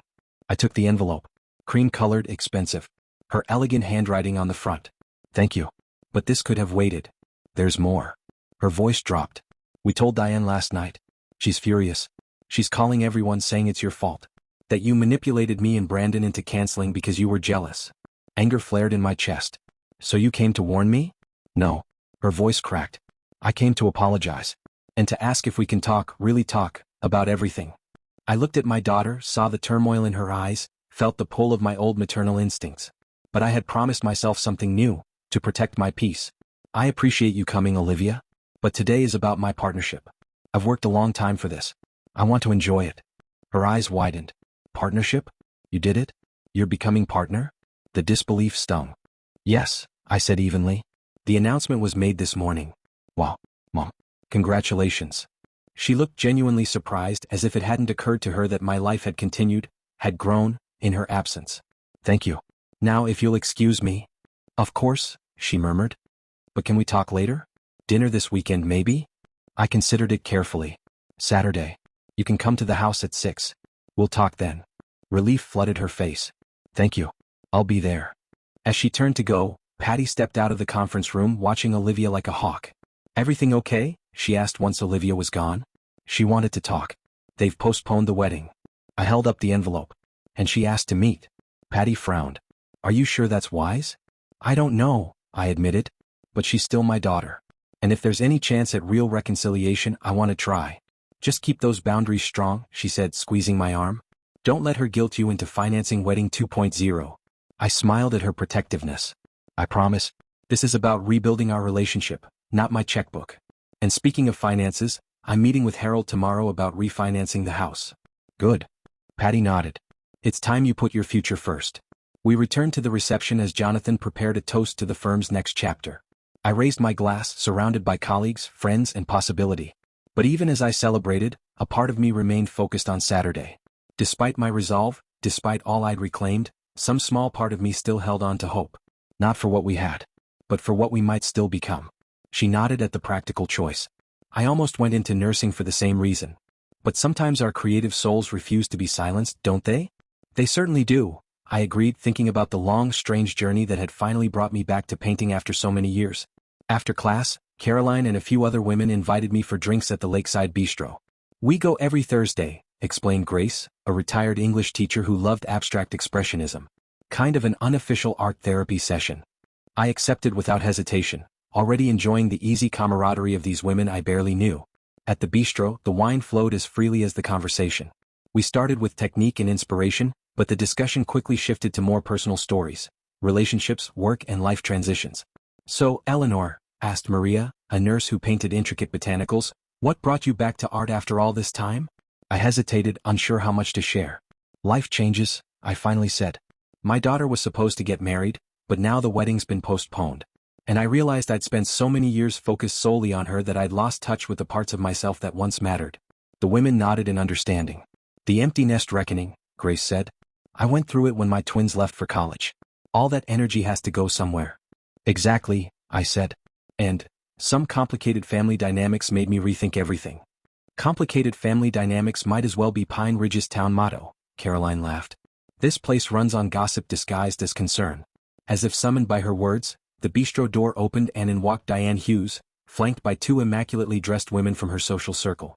She didn't see us at first, caught up in conversation, but as they passed our table, her eyes landed on me. Her gaze hardened. She leaned in close to whisper something to her companions, who all turned to glance in my direction. Someone you know? Caroline asked. My almost mother-in-law, I said quietly. Though that's up in the air now. Ah, the infamous Diane Hughes, Caroline nodded. I've worked with her. Interior design clients don't get more demanding. Everything has to be perfect and everyone needs to know how much it cost. Laughter rippled around the table, and I felt a wave of gratitude for these women who had no stake in my drama, yet welcomed me with warmth and kindness. Still, I was hyper-aware of Diane's presence. I kept my back to her booth and my new friends, sensing my discomfort, kept the mood light. They shared stories about their own difficult in-laws and family struggles. We were finishing dessert when I sensed someone standing beside our table. I looked up to see Diane Hughes, a strange smile on her perfectly made-up face. Eleanor, she said, just loud enough for surrounding tables to hear. What a surprise. I would have thought you'd be home counting all the money you saved by destroying my son's wedding. The table fell silent. Caroline stiffened beside me, the others exchanging uneasy glances. I calmly set down my fork and turned to face her. Good evening, Diane. I'm surprised to see you too. I thought you'd be busy calling everyone in town to pin the blame on me for Olivia and Brandon postponing. Her smile turned icy. Is that what Olivia told you, that it was mutual? How convenient for her conscience. She looked around the table. Ladies, you should know who you're dining with. Eleanor here manipulated her own daughter into calling off her wedding. Pure selfishness. Anger rose in my chest, but I kept my tone steady. Diane, this isn't the time or the place. My friends and I are having a private dinner. Friends? She scoffed. You've known them for what, 5 minutes? Don't pretend you suddenly have a social life, Eleanor. You've spent 20 years with no identity beyond being Olivia's mother, and you couldn't even get that right. The cruelty in her words struck like a slap. Before I could respond, Caroline stood. I don't believe we've met, she said smoothly. I'm Caroline Delaney. I've designed interiors for half of Harborview, including the Richardsons, your neighbors. And while I've only recently met Eleanor, I can already tell she has more class in her little finger than you've shown this entire evening.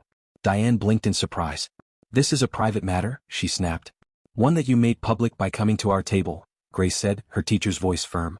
Rather poor form, wouldn't you say? Maria leaned in. And just so you know, we've already heard Eleanor's side. If your goal was to ruin her reputation, you're about 3 drinks too late.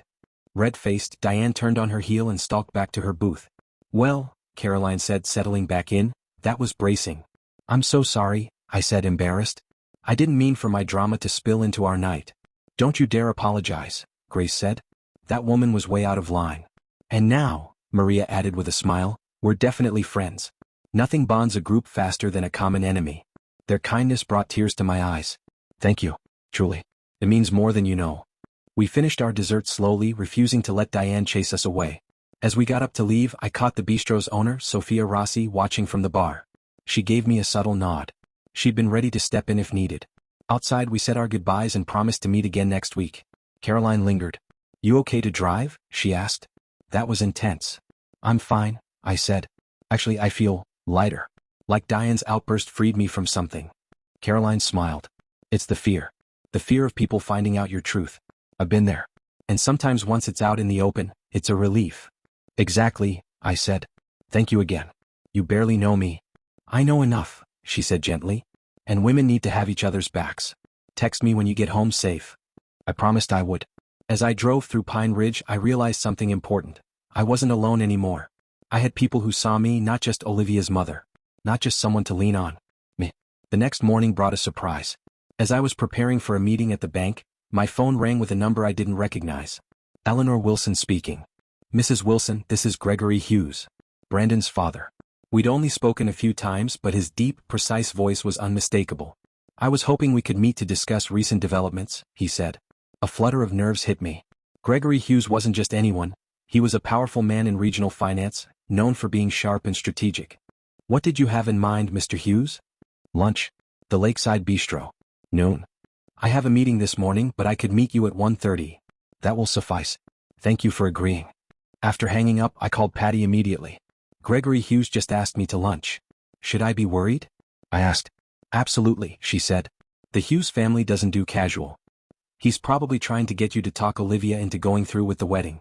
Or blame me like Diane did. Be careful, Ellie. Men like Gregory don't take no for an answer. Don't let him push you around. I won't, I said, though my stomach was in knots. Thankfully, the bank meeting with Harold Freeman went well. Thanks to my new partnership and income, refinancing the second mortgage was straightforward. You're in an excellent position, Harold told me.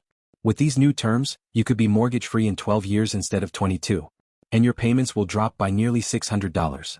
That's better than I expected, I said, feeling the stress ease. Your credit's impeccable. And now your debt-to-income ratio is strong. You've worked hard to get here. As I left the bank, a weight lifted. This wasn't just about saving money. It was about taking control of my life again, not tying my future to Olivia's needs or anyone else's expectations. When I arrived at the bistro, Gregory Hughes was already seated, his posture composed and commanding. He stood as I approached, offering a firm handshake. Mrs. Wilson, he said. Thank you for coming. I've taken the liberty of ordering a bottle of Sun Air. I trust that's acceptable? That's fine, I replied, bracing myself for whatever came next. Something shifted in Gregory's expression, perhaps recognition or maybe a reluctant respect. You've given me something to think about, Mrs. Wilson. He offered a brief nod. As I drove back to the office, I realized something had changed. For the first time, I had interacted with the Hughes family not as the grateful, eager-to-please mother of the bride, desperate for their approval, but as a woman fully aware of her worth, firm in her boundaries. It was a small moment, but an important one. That evening, I received a text from Olivia. Still on for dinner tomorrow at 6? I can bring wine. I replied simply yes. No need to bring anything. As I got ready for bed, I found myself surprisingly calm about the conversation to come. After a week of confrontations and difficult truths, I wasn't dreading it. Whether Olivia and I reconciled, remained distant, or landed somewhere in between, I knew I'd be okay. I'd reclaimed parts of myself I thought were long gone, built new foundations for the life ahead. For perhaps the first time in decades, my identity wasn't solely defined by being Olivia's mother. I fell asleep with ease, dreaming of light-filled art studios and quiet evenings by the sea. Saturday arrived crisp and clear, the air filled with the scent of early spring. I spent the morning at the farmer's market, selecting ingredients for dinner: local asparagus, wild-caught salmon, tender new potatoes. I wasn't trying to impress Olivia. I just wanted to make something with care. In the afternoon, I worked in the garden, clearing away winter's remnants and preparing the soil for new life. The physical effort grounded me, kept me from spiraling into anxious thoughts about what the evening might bring. At 5:30, I showered and changed, comfortable clothes, nothing too formal but not careless either. I wanted to present myself as I truly was now, not as the version of Mom Olivia expected. Right at 6 o'clock, the doorbell rang. Olivia stood there, a small bouquet of spring flowers in her hand despite my message. She looked tired. Shadows hung under her eyes, her usual polished look slightly unraveled. "Hi, Mom," she said, her voice hesitant. "These are for you." "Thank you," I replied, stepping aside to let her in. "They're beautiful." We stood in silence for a moment, awkward and unsure. This was new ground, meeting as adults, not falling into old rhythms or roles. "Something smells good," Olivia finally said. "Salmon with dill sauce," I told her, leading the way to the kitchen. "Would you like a glass of wine before dinner?" "Yes, please." She looked around as we entered. "You've redecorated." She wasn't wrong. The kitchen had changed: warm terracotta walls, open shelves with my grandmother's blue and white pottery, a little bistro table by the window where my old cluttered desk once stood. "Just a few updates," I said, handing her a glass. "Trying to make the space work for how I live now." "It looks good," she said softly. "More, you." It was unexpectedly perceptive, coming from someone who'd seemed so unaware of my feelings lately. "Thank you," I said. "Dinner will be ready in about 20 minutes. Want to sit in the living room until then?" She nodded and followed me in. That space too had shifted. New pillows, furniture rearranged, several of my own paintings on the wall. "Did you paint those?" she asked. "I did," I said. "I've been taking classes again at Pine Ridge Creative Corner." "I didn't know you could paint." "You probably don't know a lot of things about me," I said gently. "I let go of many parts of myself when I became a single mom. It felt necessary back then." She perched on the edge of the couch, holding her wine like a shield. "Is that why you're angry with me? Because you gave things up for me?" I took a breath. "I'm not angry that I made sacrifices, Olivia. I chose those. What hurts is how easily you discarded me when I no longer fit the role you needed. I'm disappointed that you adopted values that dismissed rather than honored everything we've been through together." She looked down, her shoulders slumped. "I really messed up. I know that." "Yes," I said honestly. You did. Tears welled up in her eyes. I don't even recognize myself anymore, Mom. Lately, I feel like I've been performing Diane's ideal daughter-in-law, Brandon's polished fiancée. I lost myself in the process. That happens, I said gently, feeling a flicker of compassion. Especially when we're chasing approval from people who seem to hold all the power. She looked up. How did you know that's what I was doing? Because I've done it too, I admitted. After your father left, I tried so hard to keep everything together. To prove I was enough. It's exhausting living by someone else's standards. Tears slid down her face. I'm sorry, Mom. For everything. For letting Diane control the wedding, for not standing up for you, for telling you not to come. It was cruel and I knew it. Her apology felt real. Her pain was genuine. But I didn't rush to soothe her, not this time. Why did you do it? I asked quietly. Why was her approval more important than our relationship? She sat down, hugging herself. I thought, if I could just fit into their world, wealth, status, all of it, I'd finally feel good enough. For Brandon, for me, she hesitated. For Dad. A wave of understanding washed over me. Of course. Robert's absence had left deeper wounds than I'd realized. Oh, sweetheart, I whispered. Your father's choices were never about your worth. And neither are the Hughes family's judgments. I know, she said, sniffling. Logically. But there's still this hole I've been trying to fill with approval and acceptance. And for a while it felt like it worked, until they made me choose. And I chose wrong. The timer beeped in the kitchen. Let's eat, I said gently. As we moved to the dining room, Olivia noticed more changes. The refinished sideboard, the new curtains, the missing china cabinet. You really have been redecorating, she said as I served the meal.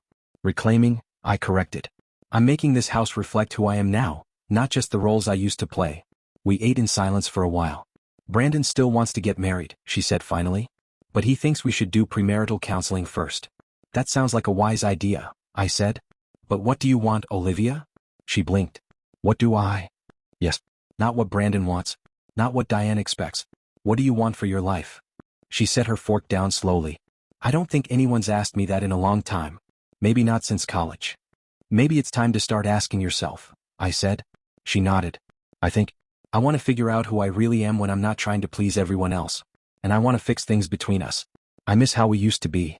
I took a sip of water. I miss parts of that too. But we can't go back. It wasn't a healthy dynamic, for either of us. Her brow furrowed. What do you mean? I mean I let patterns continue that weren't good for either of us. I prioritized your needs over mine. I taught you, without meaning to, that my role was to give and yours was to take. That's not the kind of relationship I want anymore. In the months that followed, Olivia and I began building something new, slowly, intentionally. We started with small steps. Weekly phone calls not driven by crisis, casual lunches where we talked about books, art, life. Our relationship wasn't what it used to be. It was something better. Something real. That was the moment I realized my daughter had become a stranger to me. The hardest truth was that she had never truly seen me for who I was. I was 32 when Olivia was born. My miracle baby. After years of trying, Robert and I had almost given up hope when those 2 pink lines appeared on the test. I still remember holding her for the first time, this tiny, perfect human with wisps of dark hair and eyes that seemed to recognize me. She knows you're her mom, the nurse had said. And in that moment, I made a silent vow to give her the world. When Olivia was 6, Robert left us for his 24-year-old secretary. The divorce was painful, but I was determined not to let it disrupt Olivia's life. I took on extra accounting projects, working nights and weekends to keep our home in Pine Ridge and ensure Olivia could stay in the same school with her friends. Robert's child support payments became more erratic as he started a new family with Melissa, and eventually, they stopped altogether when he moved to California. Why can't I have the new American Girl doll like Jessica? Olivia would ask, her wide eyes filled with innocent longing. I'd smile and tell her, we're saving for something even more special, all while figuring out how many extra hours I'd need to work to afford it for her birthday. That became our routine. I would find a way to give Olivia what she needed and whenever possible what she wanted. I'll never forget the night Olivia got into Cornell University. She came running into the kitchen, waving her acceptance letter. Mom, I got in, she squealed, throwing her arms around me. I held her tight, pride swelling in my chest, though my mind raced through the calculations. Ivy League tuition meant I'd have to liquidate my retirement fund. But seeing her joy, I knew it was worth it. How are we going to afford this? She asked later, the excitement fading into reality. Don't worry about that, I reassured her, smoothing her hair like when she was little. I've been saving for your education since you were born. It wasn't entirely true. I'd been saving, yes, but nowhere near enough. What I didn't tell her was that I'd be taking out a second mortgage on our house and working 60-hour weeks at Hartman and Associates to make it work. The college years flew by in a blur of tuition payments, care packages, and weekend visits whenever I could afford the trip to Ithaca. While other parents were focusing on their retirement, I was focusing on Olivia's future. My colleague Jonathan Hartman once noticed the dark circles under my eyes and asked if everything was okay. "Just burning the midnight oil," I replied with a weak smile. "You've been burning it for years," he said kindly, though his concern was evident. "At some point you need to think about yourself too." I brushed it off. "Olivia graduates next year, then I'll slow down." But life rarely goes as planned. After graduation, Olivia moved to New York City for a marketing internship that barely paid enough for her share of a cramped Brooklyn apartment. "Mom, I can't make rent this month," became a familiar call. Each time I transferred the money, tightening my own budget a little more. "You need to start saying no, Ellie," my sister Patty told me one Sunday over coffee.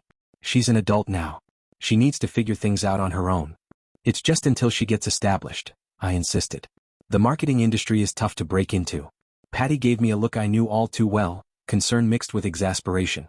"You've been saying that for 2 years now. When does it end?" I didn't have an answer.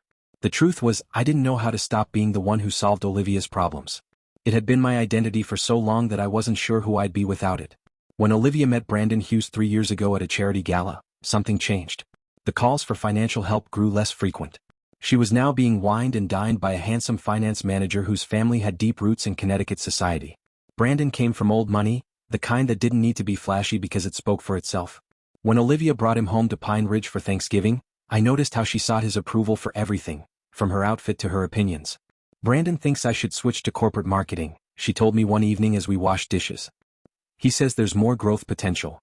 "And what do you think?" I asked, passing her a plate to dry. She looked surprised by the question. "Well, he would know, wouldn't he? His family has connections everywhere." I kept quiet. My independent daughter, who had once sworn she would never let a man dictate her career, was now following Brandon's advice. But she was happy, happier than I'd seen her in years. So I kept my concerns to myself. A year later, the engagement came on a yacht in the Mediterranean, courtesy of one of Brandon's father's business associates. Olivia called me at midnight, breathless with excitement. "Mom, I'm engaged." Brandon proposed at sunset. The ring is incredible, 3 carats, emerald cut with diamonds along the band. His mom helped him choose it. I swallowed the lump in my throat. "That's wonderful, sweetheart. I'm so happy for you. We're thinking about a spring wedding at Westfield Estate," she continued, not noticing my silence. "Diane says she can get us priority booking through her connections." Westfield Estate, the place Olivia had pinned to her vision board when she was 16. "When I get married," she'd said, "I want it to be there." Now, a decade later, it was within reach, not because of my sacrifices but because of the Hughes family's social standing. "That sounds perfect," I said, forcing enthusiasm into my voice. "Whatever you want, Olivia." The next day, I drove to Westfield Estate alone. The venue was everything Olivia had dreamed of: sweeping lakefront gardens, a grand ballroom with crystal chandeliers, and a bridal suite that looked like something from a fairy tale. But the booking manager, Vanessa, explained that they were fully booked for the spring. I repeated what Olivia had told me about Diane's connections, and Vanessa's smile tightened slightly. "Ah yes, Miss Hughes has inquired. We do occasionally adjust our schedule for the right circumstances," she said. "Our premium package begins at $85,000, with a non-refundable deposit of $45,000 to secure the date." The number hit me like a physical blow. It was more than I made in a year at Hartman & Associates. But the image of Olivia's face when she realized her dream venue was secured, that would be priceless. "I'll need to think about it," I said, taking the brochure she handed me. That night I couldn't sleep. I ran the numbers over and over. I had some savings, though not much, and a small inheritance from my mother which I'd been holding on to for retirement. If I took on more clients and cut back on every non-essential expense, maybe, just maybe, I could make it work. The next morning I called Jonathan Hartman and asked if I could take on additional accounts. "Eleanor, you're already working more hours than anyone at the firm," he said, concern evident in his voice. "Is everything okay?" "Everything's fine," I reassured him. "I just have a big expense coming up." Jonathan paused, then said, "This is about Olivia's wedding, isn't it?" I didn't answer, but he knew. "Take Miller Pharmaceuticals," he offered. The account just came in. "But Eleanor, promise me you'll be careful. You can't pour from an empty cup forever." I promised, though we both knew I was unlikely to keep it. I had been running on empty for years, finding reserves of energy and determination I didn't know I had, all for Olivia. 3 days later, I returned to Westfield Estate with a cashier's check for $45,000, almost every penny I had saved over the years. Vanessa seemed surprised when I placed it on her desk. "Mrs. Wilson," she said, "I thought the Hughes family would be handling this." "It's a gift," I said, my voice steady. For my daughter. But please don't mention my involvement just yet. I want it to be a surprise. Vanessa nodded, a knowing smile playing on her lips. Of course. We're quite good at discretion here at Westfield. As I drove home, a weight lifted from my shoulders. For once, I would be the hero in Olivia's story, not Brandon, not Diane Hughes with her connections. Me, Eleanor Wilson, the mother who had worked tirelessly behind the scenes for 26 years to make her daughter's dreams come true. What I didn't realize then was that my grand gesture would become the catalyst for the most painful chapter of our relationship. The wedding planning began in earnest the following week. Olivia created a group text with Brandon, Diane, and me to coordinate details. Almost immediately, it was clear that Diane had appointed herself as the chief decision maker. I've scheduled a tasting with Sophia Rossi's catering company for next Tuesday, Diane wrote. Her Mediterranean menu would be perfect for a spring wedding. Mom, can you make it? Olivia texted. Before I could respond, Diane chimed in again. Let's keep the tasting small, darling. Too many opinions can be overwhelming. Why don't you, Brandon, and I go and we can fill you in afterward? I stared at my phone, hurt blooming in my chest. This was just the beginning of a pattern. Dress shopping? Hugh's family has an appointment with Vera Wong next Tuesday. Venue selection? Diane has already put down a deposit for a photographer she's worked with before. By the time the wedding invitations were mailed, it was clear to me that I wasn't part of this process. I had merely been a spectator in my own daughter's wedding. And then came the final straw. Mom, I think we're going to have to cut back on the guest list, Olivia said one evening when I called her. Brandon's dad thinks we should keep it exclusive. Just family and close friends. You understand, right? I felt the words sting, but I didn't know how to voice the hurt. It wasn't just the guest list. It was the fact that her wedding, the culmination of everything I had sacrificed for, was no longer mine to be a part of. It was Brandon's and Diane's and the Hughes families. Of course, sweetie, I said, my voice thick. I understand. But I didn't. Not at all. By the time the wedding came, I was little more than an afterthought. I watched as Olivia stood beside Brandon, radiant in her gown, and for the first time, I saw her as a stranger. This wasn't the daughter I had raised, the one who had once clung to me for everything. I had given up everything for her. But somewhere along the way I had lost her. And that, I realized, was the real cost. I see we won't come to a reasonable resolution today, but know this, Eleanor, actions have consequences. Olivia is devastated, and this vindictive behavior will only push her further away. She's already gone, I said, the truth settling heavily in my chest. You made sure of that. Diane moved toward the door, pausing with her hand on the knob.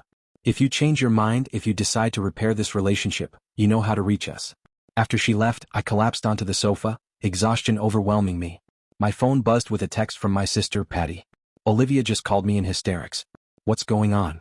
I texted back. Can you come over? I need someone on my side right now. 30 minutes later, Patty arrived with a bottle of wine and a fierce protective look in her eyes. I told her everything, watching her face shift from confusion to outrage as the story unfolded. They told you not to come to the wedding? She repeated incredulously. After everything you've done? And now they're angry because you canceled the venue you paid for? I nodded, oddly comforted by her indignation. Am I wrong, Patty? Am I being petty or vindictive like they're saying? Absolutely not, she declared, pouring us both generous glasses of wine. Eleanor, you've spent your entire adult life being a doormat for that girl. You've given up your own dreams, your retirement security, everything. And this is how she repays you. By letting some society climber convince her you're not good enough to be acknowledged as her mother. Hearing Patty say it so bluntly was both painful and liberating. I'd been so consumed with self-doubt and worried about my own reaction that I hadn't fully processed the magnitude of Olivia's betrayal. Olivia called you? I asked, taking a sip of wine. Patty nodded grimly. Crying about how you'd ruined everything, how she might have to cancel the wedding, how embarrassed she was. Not one word about how she'd hurt you.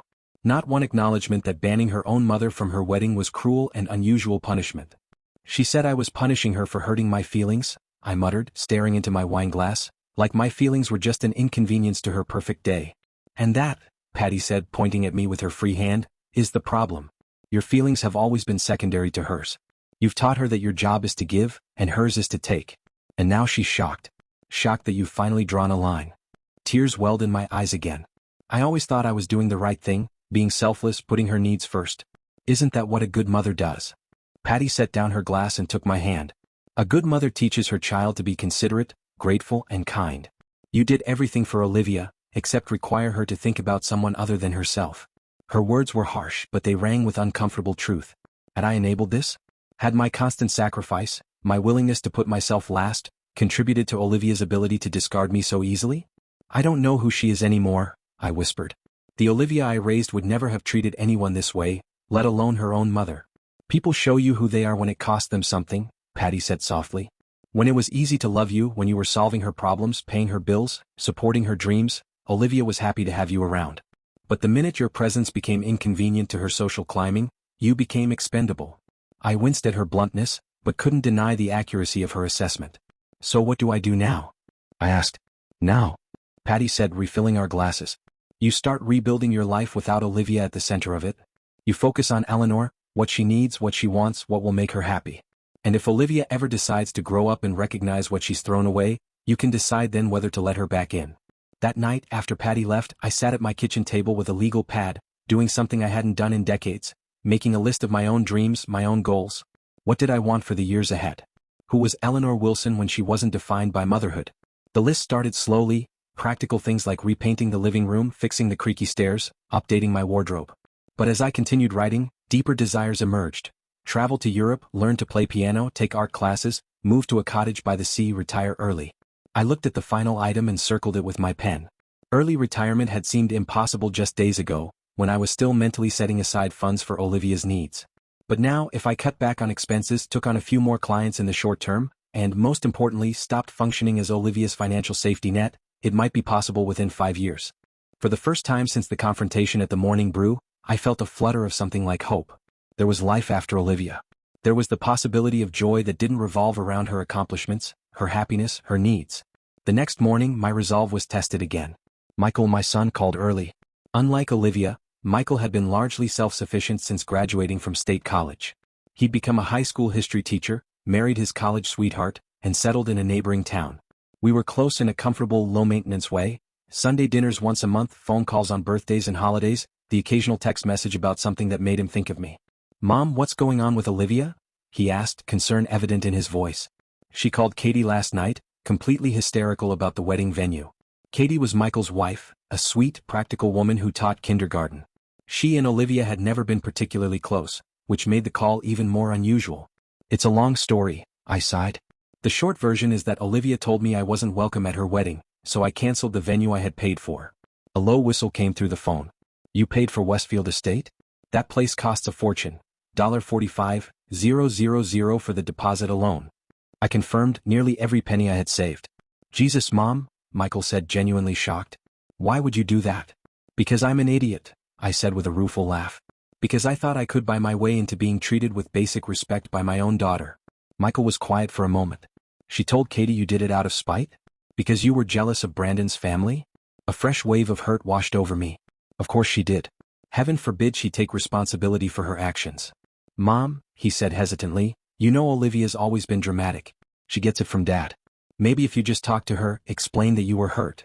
I did explain, I cut in. She didn't care. She was only concerned about finding a new venue and how embarrassed she'd be in front of Brandon's family and friends. Another pause. "That sounds like Olivia," he finally admitted. "She's always been self-focused. But cutting you out of the wedding completely? That seems extreme even for her." "It wasn't just her," I explained. "It was Diane Hughes, Brandon's mother. She's been systematically pushing me out of every decision, every event, for months, and Olivia has let her do it." "What does Brandon say about all this?" Michael asked. I realized I had no idea. In all the months of planning, all the group texts and awkward meetings, Brandon had been a silent, compliant figure in the background. "I don't think he says anything. He just goes along with whatever his mother and Olivia want." "Sounds like a great foundation for marriage," Michael said dryly. Despite everything, I felt a twinge of maternal protectiveness. "It's not our place to judge their relationship, Michael." "Maybe not," he agreed. "But it is our place to call out cruelty when we see it. And what Olivia is doing to you is cruel, Mom, plain and simple." His support brought fresh tears to my eyes. "Thank you for saying that. I've been feeling like I'm losing my mind, like maybe I really am being vindictive or selfish." "You're the least selfish person I know," Michael said firmly. "You've done nothing but give since Dad left. Maybe it's time you started taking for yourself." After we hung up, I sat at my kitchen table again, adding to my list of dreams and goals. I wrote, "Visit Michael and Katie more often," near the top. It was time to nurture the relationships that nurtured me in return. By midday, my phone had finally stopped buzzing with calls and texts from Olivia and various members of the Hughes family. The silence was both a relief and a new kind of pain. Had they given up so quickly? Was I that easily discarded, that readily replaced? I was contemplating this when my doorbell rang. Steeling myself for another confrontation, I opened it to find my neighbor, Ruth Simmons, standing on the porch with a casserole dish in her weathered hands. "Thought you might need some comfort food," she said simply. "Word travels fast in Pine Ridge, and I heard your girl's been causing you heartache." I blinked in surprise. Ruth and I had been neighbors for 15 years, exchanging pleasantries over the fence, collecting each other's mail during vacations, but never sharing anything deeply personal. "That's very kind of you," I managed, accepting the dish. "Would you like to come in?" Ruth nodded, following me into the kitchen. As I made tea, she settled at the table, her keen eyes taking in the legal pad with my list still open. "I take it you're making plans for the future," she said gently. I smiled faintly. "Trying to. It's been hard, but I'm starting to see things more clearly now." Ruth's expression softened. "I've lived long enough to know that sometimes when things fall apart, they fall apart for a reason. Life has a funny way of clearing the path for new opportunities, new relationships." I looked at her, a little taken aback by the insight in her words. Maybe Ruth was right. Maybe all of this was clearing the way for me to live a life that wasn't defined by what Olivia needed from me.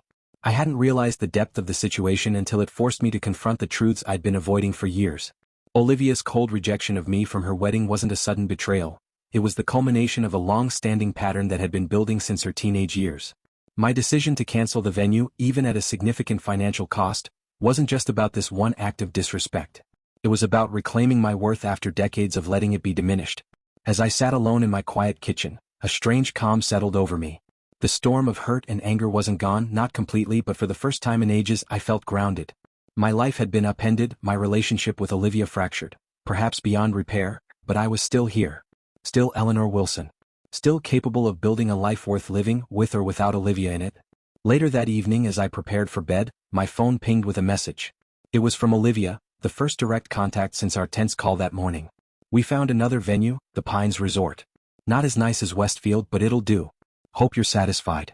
No apology. No acknowledgement of the pain she'd caused. No recognition of the sacrifice I'd made in securing Westfield. Just a bitter accusation wrapped in the thinnest veneer of information. I stared at the message for a long moment, fingers hovering over the keyboard.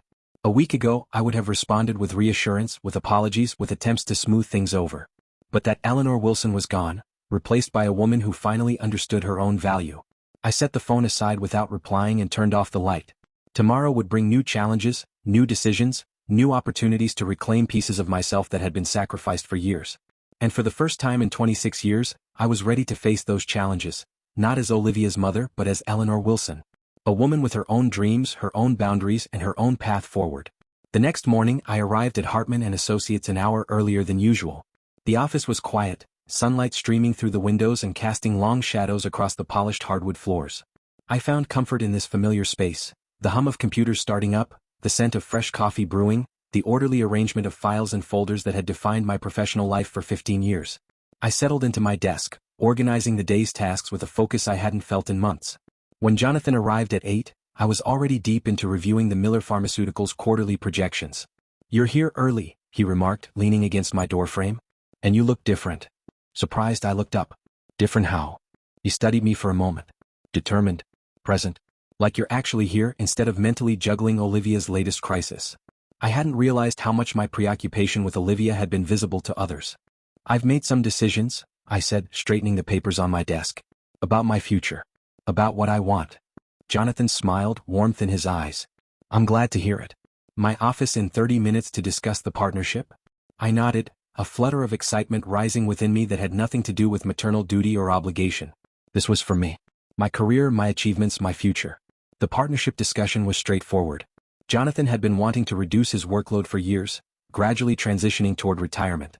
As the firm's most senior accountant, I was the natural choice to step into a leadership role. We discussed terms, profit sharing, new responsibilities, and a timeline for the announcement and transition. "You'll need to take on more client development," Jonathan cautioned. "More networking, more visibility in the business community. Are you ready for that?" In the past, I would have hesitated. Social events meant time away from home, from being available for Olivia. But now I answered with confidence. "Absolutely. I think it's time Pine Ridge saw more of Eleanor Wilson." By lunchtime, we had hammered out the basic framework of our agreement. I would become a junior partner effective next month, with a clear path to senior partnership within 2 years. As Jonathan scaled back, my salary would increase by 30%, with performance-based bonuses and profit sharing to follow. Carrying a fresh cup of coffee and the draft partnership agreement, I walked back to my office. My phone rang, displaying a local number I didn't recognize. I answered cautiously. Eleanor Wilson speaking. Mrs. Wilson, this is Reverend Caldwell from First Presbyterian. The warm voice of Pine Ridge's most prominent minister was instantly recognizable. I hope I'm not interrupting your workday. Not at all, Reverend. What can I do for you? I settled into my chair, curious about the unexpected call. Well, he began, clearly choosing his words carefully, I received a rather unusual request from the Hughes family yesterday. They've asked me to reach out to you regarding Olivia's wedding. Apparently there's been some tension.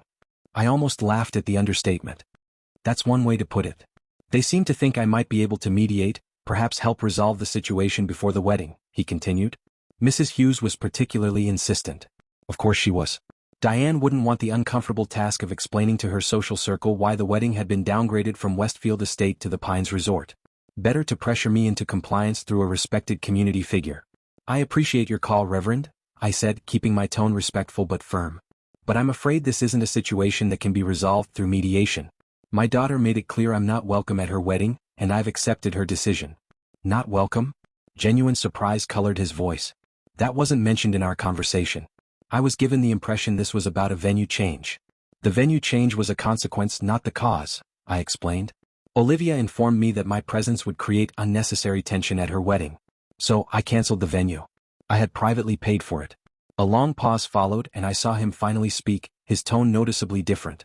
That puts things in a rather different light, I imagine. The Hughes family likely presented a more favorable version of events. I couldn't hide the bitterness in my voice. They suggested you were being difficult about Olivia's happiness. He admitted, Mrs. Hughes was quite emphatic about your supposed jealousy of their family. The accusation stung even secondhand. Reverend, I've spent my entire adult life prioritizing Olivia's happiness, often at significant cost to my own. What I cannot and will not accept is being erased from her life to satisfy someone else's vision of social propriety. I understand, he said softly. And for what it's worth, Mrs. Wilson, I've known you for many years through your volunteer work with the church's tax assistance program. You've always struck me as a person of integrity and generosity. If you say you were asked not to attend your daughter's wedding, I believe you. His simple statement of support brought unexpected tears to my eyes. Thank you, Reverend. That means more than you know. Is there anything the church can do to support you during this difficult time? He asked, genuine concern in his voice. I considered his offer. Actually, yes. I've been thinking about getting more involved in community service. Perhaps you could let me know if any of the church's outreach programs need volunteers. Absolutely, he replied, sounding pleased. We're actually expanding our financial literacy program for single parents. Someone with your expertise would be a tremendous asset. That sounds perfect, I said, feeling another piece of my new life fall into place. Please send me the details. After we said our goodbyes, I sat for a moment, absorbing what had just happened. Not only had I refused to be manipulated by the Hughes family's attempt to use the church against me, but I'd turned the situation into an opportunity for positive change in my life. The realization brought a smile to my face. The rest of the day passed in a productive blur. I delegated tasks I'd previously insisted on handling personally, organized my files for the transition to partnership, and even left the office at a reasonable hour. As I drove home, I made a spontaneous decision to stop at the small art supply store downtown, Pine Ridge Creative Corner. The bell above the door jingled as I entered. The shop smelled of paint and possibilities, shelves lined with canvases, brushes, and every color imaginable. I wandered the aisles, trailing my fingers over sketch pads and charcoals, feeling like a child in a candy store. Can I help you find something? The shop owner, Amber Chin, appeared beside me with a friendly smile. I'd seen her around town but never properly met her. I'm not entirely sure, I admitted. I used to paint years ago before life got in the way. I thought I might start again. Amber's eyes lit up. That's wonderful. Beginning artists often start with. Oh, I'm not a beginner, I found myself saying, surprised by my own certainty. Just rusty. Very rusty. She laughed, warm and genuine. Rusty is fixable. What medium did you work in before? Watercolors mainly, sometimes acrylics for larger pieces. We have a fantastic selection of both, she hesitated, then continued. We also have weekly classes for returning artists. Tuesday evenings. Very casual, very supportive group. I felt a flutter of anxiety at the thought of sharing my fledgling efforts with strangers but pushed through it. That sounds perfect actually. When's the next session? Tonight if you're feeling brave, she grinned. 7 to 9. I checked my watch. Just enough time to go home, change and come back. Sign me up, I said, surprising myself again with my decisiveness. And I'll need supplies. An hour later, I returned to Pine Ridge Creative Corner with damp hair and comfortable clothes, a sense of nervous anticipation bubbling in my chest. The shop had been transformed, tables arranged in a circle, easels set up at each station. About a dozen people milled about, chatting and preparing their materials. "Eleanor, you made it." Amber waved me over. "Everyone, this is Eleanor Wilson. She's rejoining the art world after a hiatus." Warm greetings surrounded me as I took an empty seat, arranging my new supplies with careful attention. A woman about my age settled next to me, extending her hand. "Carolyn Delaney," she introduced herself. "Interior designer and terrible painter, but I keep trying anyway. What brings you to our little group?" I considered my answer. "Life changes," I said finally. "I'm rediscovering parts of myself that got set aside for too long." Carolyn nodded knowingly. "Divorce? Empty nest? Career shift? All of the above." I smiled. "Plus a cancelled wedding I was paying for but got uninvited from." Her eyes widened. "Now that sounds like a story worth hearing over wine after class." And just like that, my first potential new friendship was forming. One based not on my identity as Olivia's mother, but on who I was as a person in my own right. The class itself was both humbling and exhilarating. My hands remembered more than I expected. Muscle memory guiding the brush in confident strokes. The watercolor landscape that emerged wasn't gallery-worthy, but it held promise, hints of the artist I had once been and might become again. True to her word, Carolyn insisted we continue our conversation at the Lakeside Bistro after class. Over glasses of Merlot, I found myself telling her the whole story, the years of sacrifice, Olivia's transformation under the Hughes family's influence, the wedding venue debacle, and my next steps toward reclaiming my life. "Good for you," Carolyn said firmly when I finished, raising her glass in a toast. "To boundaries and new beginnings." "To boundaries and new beginnings," I echoed, clinking my glass against hers. "You know," she said thoughtfully, "I work with a lot of wealthy clients in this area, including several who've held events at both Westfield and the Pines. Between us, the Pines is actually the more prestigious venue now. Westfield has been resting on its reputation for years, while the Pines just completed a multi-million-dollar renovation. Their new lake pavilion is absolutely stunning." I smiled, appreciating her attempt to make me feel better. "That's kind of you to say, but I know how much Olivia wanted Westfield.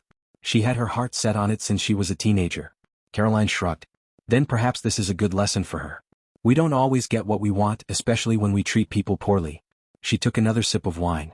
"You mentioned you're becoming partner at your firm. We should celebrate properly. A few of us are going to the women's networking event at the Chamber of Commerce next week. You should join us." The old Eleanor would have declined immediately, citing work or some obligation related to Olivia. But the woman sitting in the Lakeside Bistro with paint still under her fingernails and a sense of new possibilities unfolding before her simply smiled and said, "I'd love to." When I arrived home that night it was past 11, later than I'd stayed out in years. My phone showed 3 missed calls from Olivia and a text message that simply read, "We need to talk about the wedding. Call me." For the first time in my adult life, I chose not to respond to my daughter's summons. Instead, I set my painting carefully on the dining room table to dry, took a long shower, and went to bed with a new novel I'd been wanting to read for months. Whatever Olivia wanted could wait until morning. The next day I woke up feeling rested and surprisingly peaceful. My phone showed 2 more missed calls from Olivia, increasing in urgency, but I deliberately set it aside as I prepared for work. Today was about me, my career, my future, my choices. At the office, I dove into preparation for the partnership announcement. Jonathan and I had agreed to make it official at the monthly staff meeting the following week, but there was much to organize before then. I was deep in concentration when my assistant buzzed to let me know I had a visitor. "Olivia's here to see you," she said, sounding uncertain. "She doesn't have an appointment, but she's quite insistent." I took a deep breath, centering myself. This confrontation was inevitable, but at least it would happen on my territory, in a place where I felt confident and in control. "Send her in, please." Olivia swept into my office, looking immaculate as always, designer clothes, perfect makeup, not a hair out of place. But the confident facade cracked as soon as the door closed behind her. Her eyes were red-rimmed, her posture rigid with tension. "You didn't answer my calls?" she accused without preamble.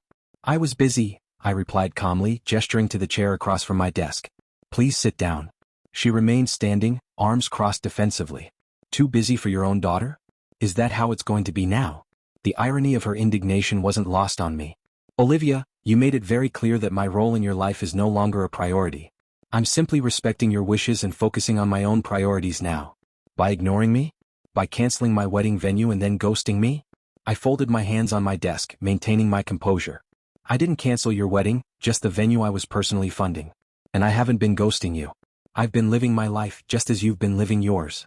She paced the small office, agitation evident in every movement. "Everything's a mess, Mom. The Pines Resort is nice, but it's not Westfield. The invitations had to be redone. We lost our deposit with the florist because the arrangements wouldn't work in the new venue. And Diane is furious because there's a society event the same weekend, so now half her friends have conflicts. I'm sorry to hear that, I said.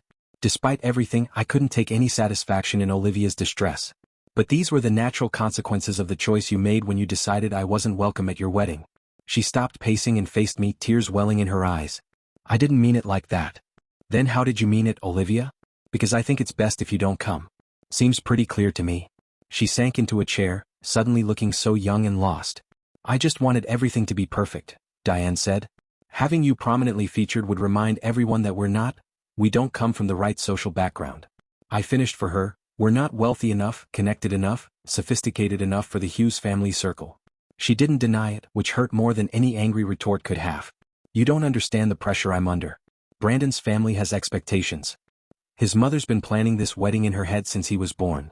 And what about your mother, Olivia? The woman who raised you? What consideration did my expectations get? She looked down at her hands. I know you're hurt. Hurt doesn't begin to cover it, I interrupted, my calm facade cracking. I was devastated. I still am. Not just because you excluded me from your wedding, but because you so casually dismissed 26 years of love, sacrifice, and devotion. Because you were so willing to erase me to please people who judge your worth by your pedigree, rather than your character. Tears spilled down her cheeks, smearing her perfect makeup. I never meant to hurt you. I just wanted to belong with them, to be accepted. Her words broke my heart all over again. Not just for me but for her. What kind of future was she creating by tying herself to people who made her feel she had to deny her own mother to be worthy of their acceptance? Olivia, I said gently, if they only accept you when you deny fundamental parts of yourself and your history, is that really acceptance at all? She wiped her tears, smearing mascara across her cheek. What am I supposed to do now?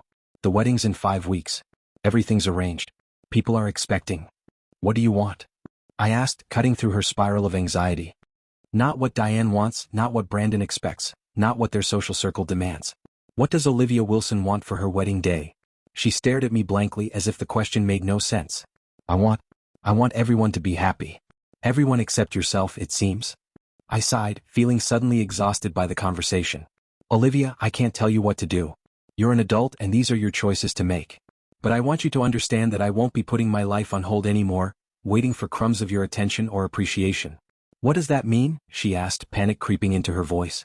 It means I'm becoming a partner at Hartman & Associates next month. It means I'm taking art classes, making new friends, and volunteering at the church. It means I'm building a life that doesn't revolve around you and your needs. Her expression shifted from confusion to disbelief. Partner? But you always said you didn't want that responsibility. That you needed flexibility for you? Yes, I finished for her. But circumstances have changed and so have my priorities. She was silent for a long moment, studying me as if seeing me for the first time. You seem different. I am different. Or perhaps I'm finally becoming who I always was beneath the role of Olivia's mom. She flinched slightly at that. So where does that leave us? Are you saying you don't want to be in my life anymore? No, Olivia, I said firmly. I'm saying I won't be in your life on the terms you've recently established. I won't be the convenient ATM kept at arm's length until you need something.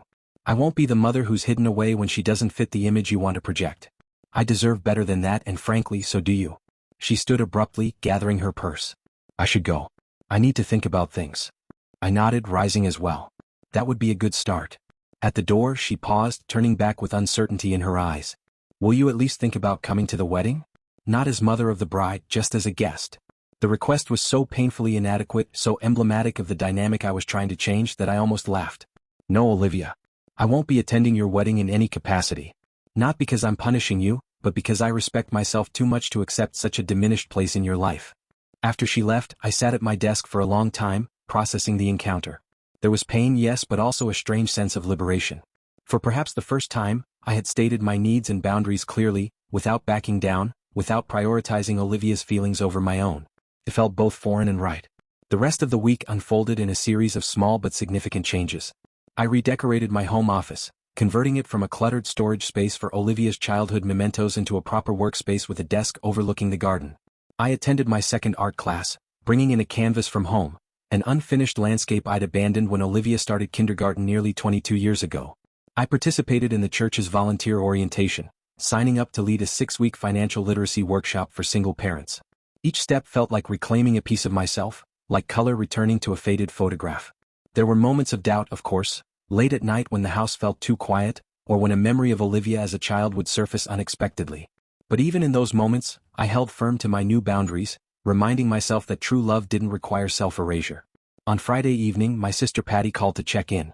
"How are you holding up?" she asked without preamble. "Michael told me Olivia came to see you at work." "I'm doing surprisingly well," I answered, curled up on my newly reupholstered living room sofa with a glass of wine. It was hard seeing her, but I held my ground. "Good," Patty said firmly. "And the partnership announcement still happening next week?" "Yes. Jonathan's made all the arrangements. There's going to be a small reception after the staff meeting. You should come. Try keeping me away." She laughed. "My little sister, the accounting partner. Mom and Dad would have been so proud." The mention of our parents, both gone for over a decade now, brought a wistful smile to my face. "I think they would have been, though I wonder what took me so long." "They raised us to be independent women," Patty said softly. "I think they'd understand why you put your career on hold for Olivia, but I also think they'd be cheering you on now, watching you reclaim your power." After we hung up, I sat with that thought for a while. My parents had indeed valued independence, teaching both Patty and me to stand on our own feet, to pursue education and career with the same determination as the boys in our neighborhood. Somewhere along the way after Robert left, I'd lost sight of that foundation. I had poured everything into ensuring Olivia never felt the absence of her father, to the point of sacrificing my own independence, my own dreams. The irony didn't escape me. In trying to give Olivia everything, I had inadvertently taught her that my needs, my identity were secondary, always negotiable, always expendable. That night, I made a decision that felt both terrifying and exhilarating. I called Harold Freeman, the manager at Pine Ridge Community Bank, and made an appointment to discuss refinancing options for my home. The second mortgage I'd taken out for Olivia's college education had been a financial burden for years, limiting my ability to save for retirement or pursue my own dreams. With my upcoming salary increase and partnership profit sharing, I could potentially consolidate and refinance under much more favorable terms. It was time to put my financial house in order to secure my own future, rather than pouring every spare dollar into Olivia's. The thought brought no guilt, but a profound sense of rightness, of long overdue self-care. The weekend brought another unexpected development. On Saturday morning, as I was sorting through old clothes to donate, another step in reclaiming my space, the doorbell rang. I opened it to find Brandon Hughes standing awkwardly on my porch, hands shoved in the pockets of his expensive khakis. "Mrs. Wilson," he said, shifting uncomfortably, "I was hoping we could talk. May I come in?" I hesitated, then stepped aside to let him enter. It occurred to me that in all the months Olivia had been dating and then engaged to Brandon, we'd barely exchanged more than polite small talk. He was handsome in the generic way of privileged young men, tall, athletic, with carefully styled hair and the confident posture of someone who'd never had to question his place in the world. "Can I offer you something to drink?" I asked, leading him to the living room. "Coffee? Water?" "No, thank you," he replied, perching on the edge of the sofa as if afraid to get too comfortable. "I won't take much of your time." I settled into the armchair across from him, waiting expectantly. He cleared his throat, clearly nervous. "I wanted to apologize," he finally said, meeting my eyes briefly before looking away. "Olivia told me what really happened, about you being asked not to come. I want you to know I had no idea." His apparent sincerity took me by surprise. "Your mother didn't discuss it with you?" He shook his head, a flash of something like embarrassment crossing his features. "My mother tends to manage things without consulting me, especially when it comes to social matters." "And Olivia didn't mention it either?" "Not until yesterday after she came to see you. She was upset, crying." He trailed off, running a hand through his hair. "She finally told me everything. How you paid for Westfield, how she agreed to exclude you from the wedding to please my mother." I was shocked. Mrs. Wilson, truly. I studied him carefully, trying to reconcile this seemingly decent young man with the family dynamics that had caused me so much pain. "What did you say when she told you?" He looked genuinely distressed. "I told her it was wrong, that you should be at our wedding, that you should be honored as her mother." He paused, swallowing hard. "I even called off the engagement." "You what?" That was the last thing I had expected to hear. "I broke up with Olivia," he said quietly. "Or at least I tried to. I told her I couldn't marry someone who would treat her own mother that way, who would be so easily influenced by my family's prejudices." I was momentarily speechless, struggling to process this revelation. "That seems like an extreme reaction." Brandon leaned forward, elbows on his knees. "Mrs. Wilson, you need to understand something about me. My family's wealth and status look impressive from the outside, but growing up in that household, it wasn't always pleasant. My mother's constant social climbing, her obsession with appearances, her manipulation. I spent my whole life trying to break free of it." "Yet you brought Olivia right into that dynamic," I pointed out. He winced. "I know. I thought she was different, strong enough to resist the pressure, to help me create something healthier than what I grew up with. But watching her change, hearing what she said about you, I couldn't stand it anymore. There was an earnestness in his tone that made me wonder how much of the man before me had yet to find himself. He still seemed deeply influenced by his family, but perhaps there was hope for him yet. I appreciate your honesty, Brandon, I said, still processing the emotions that swirled within me. But Olivia and I have some deep wounds to heal, and it's not your responsibility to fix them. He stood ready to leave but turned back to look at me. I know. But I wanted you to know I'm not the enemy. And if Olivia needs time or space, I'll give it to her. If you ever need anything. Thank you, I cut him off gently. But right now I need time. From all of it. I watched him leave with a mix of disbelief and cautious optimism. The path forward for Olivia and me still seemed unclear. But in that moment, for the first time in years, I felt a small, flickering flame of hope. Perhaps this upheaval could be the start of something new, a chapter where I lived for myself, not for anyone else. The decision would be mine.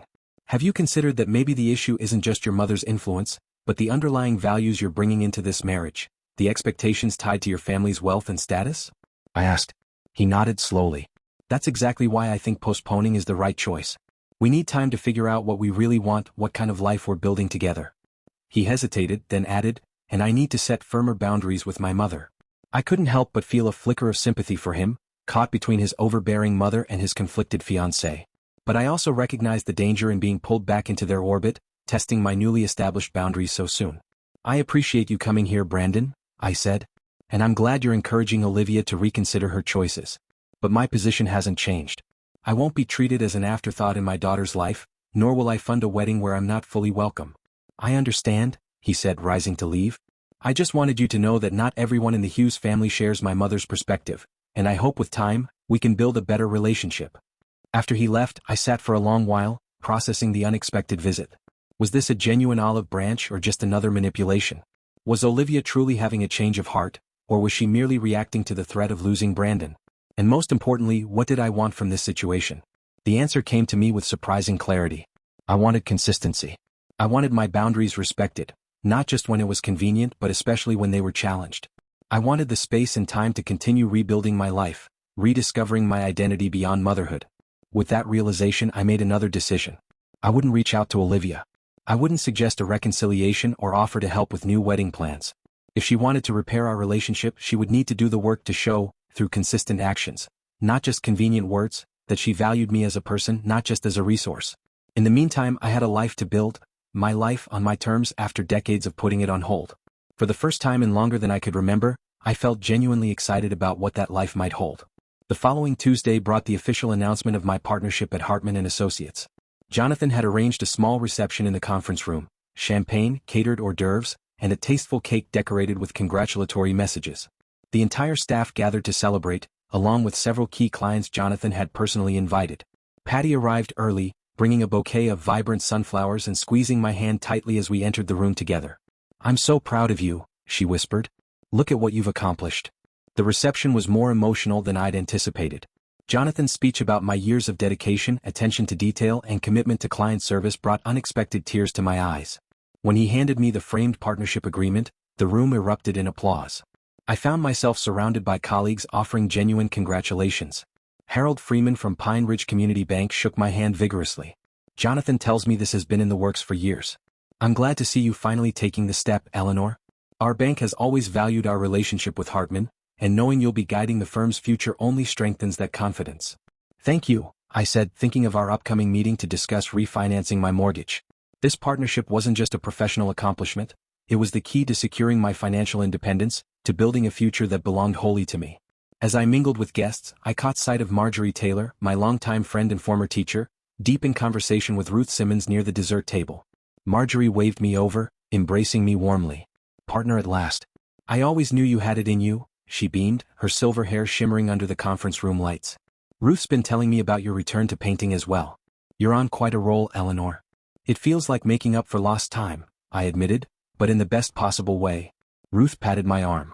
"It's never too late to become who you were meant to be, dear." The celebration was winding down when I noticed a commotion at the reception area outside the conference room. I caught a glimpse of familiar blonde hair, a raised voice, and my assistant's concerned face. Excusing myself from a conversation with a client, I moved toward the doorway where Olivia stood arguing with my assistant Jenny. I don't care if there's a private event. I need to see my mother now. Olivia was insisting, her voice carrying across the hushed office. Olivia, I said quietly, stepping into the hallway. This isn't the time or place. She whirled to face me, her expression a complex mix of emotions. Frustration, determination, and something that might have been remorse. Mom, we need to talk. It's important. I'm in the middle of a work event, I replied, gesturing toward the conference room where curious colleagues were trying not to stare. Can this wait until later? No, it can't. She thrust a thick envelope toward me. Brandon and I have decided to postpone the wedding. We've sent out notifications to all the guests explaining that we need time to reconsider our plans. I wanted you to have yours in person. I took the envelope automatically, noting the expensive cream-colored paper and Olivia's elegant handwriting on the front. Thank you, but this could have waited. There's more, she said, lowering her voice. We broke the news to Diane last night. She didn't take it well. She's been calling everyone, telling them it's your fault that you manipulated me and Brandon into canceling because you were jealous. I felt a flash of anger. And you came here to warn me? I came to apologize, she said, her voice cracking slightly, and to ask if we can talk, really talk, about everything. I studied her face, the genuine distress in her eyes, the tension in her posture. My familiar maternal instinct to comfort her warred with my new commitment to maintaining boundaries. I appreciate you coming by, Olivia, but today is about celebrating my partnership. I've worked toward this for years and I'd like to focus on that right now. Her eyes widened in surprise. Partnership? You actually did it? You're becoming partner? As she turned to leave, Patty emerged from the conference room, her protective instincts clearly on high alert. Everything okay out here? She asked, eyeing Olivia with obvious suspicion. Everything's fine, I assured her. Olivia was just leaving. Patty waited until Olivia had disappeared down the hallway before turning to me. What did she want? To tell me they've postponed the wedding, I said, holding up the envelope. And to ask if we could talk. And you said? Saturday dinner at my house. Patty frowned. Are you sure that's wise after everything she's put you through? I sighed, tucking the envelope into my purse. I don't know if it's wise, Patty, but she's still my daughter. And if there's a chance for genuine reconciliation, I think I owe it to both of us to hear her out. Just promise me you'll keep those boundaries firm, she said, squeezing my arm. Don't let her guilt you into financing Wedding 2.0 or whatever they're planning next. I smiled at my sister's bluntness. I promise. This is about rebuilding our relationship, not my checkbook. And speaking of finances, I've got a meeting with Harold tomorrow about refinancing the house. Good, Patty nodded approvingly. It's about time you put your financial security first. We returned to the reception where Jonathan was preparing to make a toast to the firm's future. But as I raised my champagne glass with my colleagues, a small part of my mind remained fixed on Saturday's upcoming conversation with Olivia.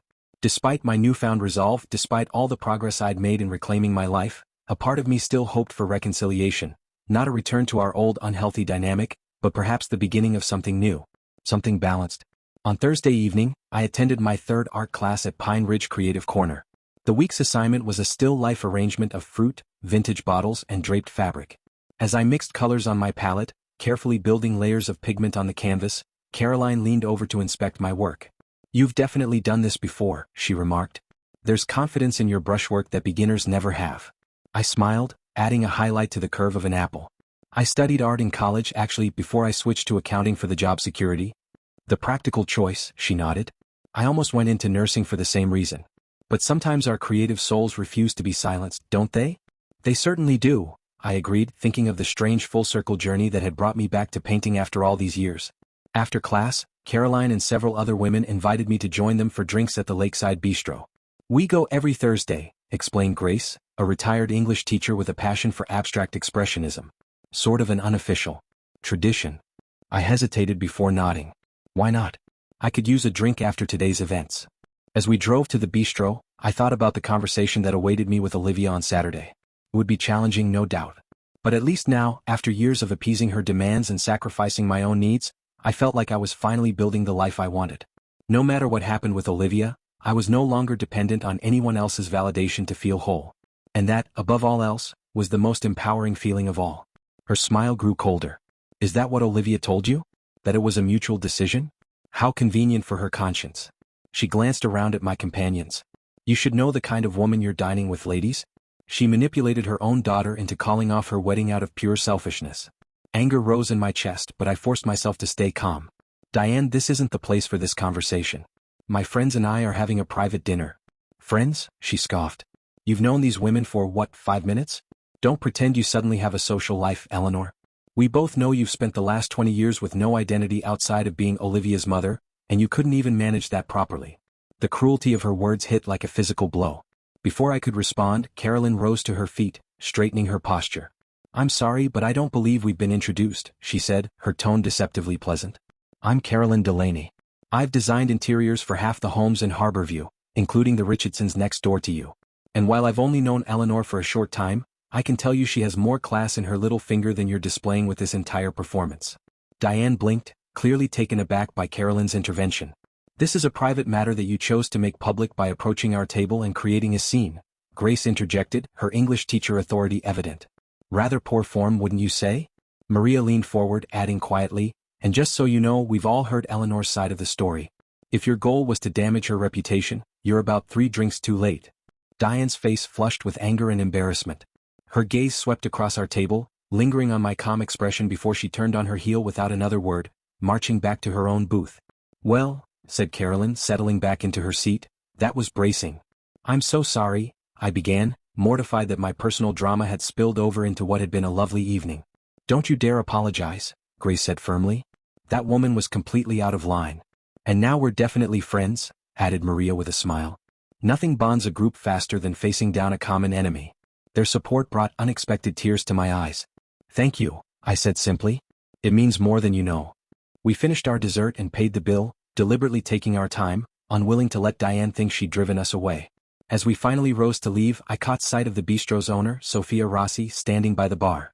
She gave me a subtle nod of acknowledgement, and I realized she had been watching the situation, ready to intervene if necessary. Outside, in the cool evening air, we said our goodbyes with promises to meet again next week. Carolyn lingered as the others departed, her expression concerned. Are you all right to drive home? She asked. That was a pretty intense confrontation. I'm fine, I assured her. Actually, I feel lighter somehow, as if Diane's public attack freed me from something. Carolyn smiled knowingly. The fear of what people might think if they knew the whole story. I've been there. Sometimes having everything out in the open is a relief, even when it's messy. Exactly, I nodded. And thank you again for standing up for me. You barely know me. I know enough, she said simply. And women need to have each other's backs. Text me when you're home safe. I promised I would, touched by her concern. As I drove through the quiet streets of Pine Ridge, I reflected on the evening's events. Diane's public confrontation had been unpleasant, even painful, but it had also clarified something important. I was no longer alone in this town. I had people in my corner now, people who valued me for myself, not just as Olivia's mother or a convenient source of financial support. Friday morning brought an unexpected development. As I prepared for my meeting with Harold Freeman about refinancing my mortgage, my phone rang with a call from a number I didn't recognize. Eleanor Wilson speaking, I answered professionally. Mrs. Wilson, this is Gregory Hughes. Brandon's father's voice was instantly recognizable, though we'd spoken only a handful of times. I was hoping we might meet to discuss recent developments. I felt a flutter of anxiety. Gregory Hughes was a formidable figure in regional finance, known for his shrewd business dealings and influential connections. What did you have in mind? I asked. Lunch, perhaps, he suggested. The Lakeside Bistro at noon. I believe you're familiar with it. The hint of condescension in his tone wasn't lost on me. I have a meeting at the bank this morning, but I could meet you at 1:30. That will suffice, he replied. Thank you for agreeing to speak with me. After hanging up, I called Patty immediately. Gregory Hughes wants to have lunch with me today. Should I be worried? Absolutely, she responded without hesitation. The Hughes family doesn't make social calls without an agenda. What do you think he wants? Probably to convince me to encourage Olivia and Brandon to proceed with the wedding, I speculated. Or to blame me for the postponement like Diane's been doing. Be careful, Ellie, Patty warned. Men like Gregory Hughes are used to getting their way. Don't let him intimidate you. I won't, I promised, though my stomach nodded with apprehension. The meeting with Harold Freeman went smoothly. With my new partnership and increased income, refinancing the second mortgage proved straightforward. Harold reviewed my financial situation with professional thoroughness, then sat back with a satisfied smile. You're in an excellent position, Eleanor, he confirmed. With the terms we've discussed, you could be completely free of mortgage debt in 12 years instead of 22, and your monthly payments will decrease by nearly $600. That's even better than I'd hoped, I admitted, relief washing over me. Your credit has always been impeccable, he noted. And now with the partnership, your debt-to-income ratio is quite favorable. You've worked hard to get here. As I left the bank, the weight of financial worry lifted considerably from my shoulders. The refinancing wasn't just about saving money, it was about securing my independence, ensuring that my future wasn't mortgaged to Olivia's needs and wants. Gregory Hughes was already seated when I arrived at the lakeside bistro, occupying a corner table that afforded privacy while still allowing him to survey the room. He rose as I approached, his handshake firm and impersonal. "Mrs. Wilson, thank you for meeting me," he said, gesturing for me to take the seat across from him. "I've taken the liberty of ordering a bottle of Sun Air. I hope that meets with your approval." "That's fine, thank you," I replied, settling into my chair and placing my napkin in my lap with deliberate care. I would not be rushed or flustered by his practiced corporate demeanor. A server appeared immediately to pour the wine and take our orders. Gregory waited until she had retreated before leaning forward slightly, his expression serious. "I'll come straight to the point, Mrs. Wilson. The situation with the wedding has gotten out of hand. Diane is upset, Brandon is conflicted, and from what I understand, your relationship with Olivia is strained at best." I took a sip of wine, gathering my thoughts. "Mr. Hughes, with all due respect, the situation began when your wife and Olivia decided I shouldn't attend my own daughter's wedding. Everything that's happened since has stemmed from that decision." He had the grace to look momentarily uncomfortable. "I understand there was a misunderstanding about your role in the ceremony," he began. "It wasn't a misunderstanding," I corrected firmly. "It was a deliberate exclusion, followed by shock and outrage when I withdrew my financial support for an event I wasn't welcome to attend." Gregory studied me with newfound interest as if recalibrating his assessment. "You're more direct than I expected, Mrs. Wilson. Recent events have clarified my priorities," I replied. "One of which is being treated with basic respect." He nodded slowly. "Fair enough. Then let me be equally direct. Brandon and Olivia postponing the wedding has created significant complications, social, financial, and personal. I believe it would be in everyone's best interest if they proceeded as planned, albeit with a new venue and perhaps some adjustments to the guest list." "Including me as mother of the bride?" I asked pointedly. "Of course," he said smoothly. "That was an unfortunate suggestion on Diane's part. She can be overzealous about maintaining certain appearances." I set down my wine glass, meeting his gaze directly. "Mr. Hughes, I need to be very clear about something. I will not be using my influence with Olivia to encourage this wedding to proceed on anyone's timetable but hers and Brandon's. If they've decided they need time to reconsider, that's their decision to make." "Even if reconsidering leads to cancellation?" he asked, a hint of challenge in his voice. "Brandon has invested significantly in their future together, the apartment in New York, the engagement ring, various financial commitments. Are you suggesting Olivia owes him marriage because of those investments?" I asked, unable to keep the edge from my voice. "Because that sounds uncomfortably transactional." Gregory frowned. "I'm merely pointing out that there are practical considerations beyond emotion." "There certainly are," I agreed. "Like whether two people are truly compatible, whether they share fundamental values, whether they're marrying for the right reasons. Those seem like important practical considerations to me." Our conversation was interrupted by the arrival of our lunch. As we ate, Gregory shifted to more neutral topics. My work at Hartman & Dale's, my investment portfolio, the real estate market. But the underlying tension never quite dissipated. Finally, as dessert was served, he leaned back in his chair, his demeanor softening. "I respect your position, Mrs. Wilson," he said with surprising sincerity. "However, I still believe there's a way forward for Olivia and Brandon if everyone would simply step back and let them make their own decisions." "Then I suggest we all respect their need for space," I replied evenly. "And stop meddling." Gregory's lips twitched into something approaching a smile. "Agreed for now." As I left the restaurant, I couldn't shake the feeling that I had just been part of a much larger negotiation, one that was far from over. But for the first time in weeks, I felt like I was on solid ground. Thanks for listening. Share your opinion in comment section and also do like and subscribe to the channel.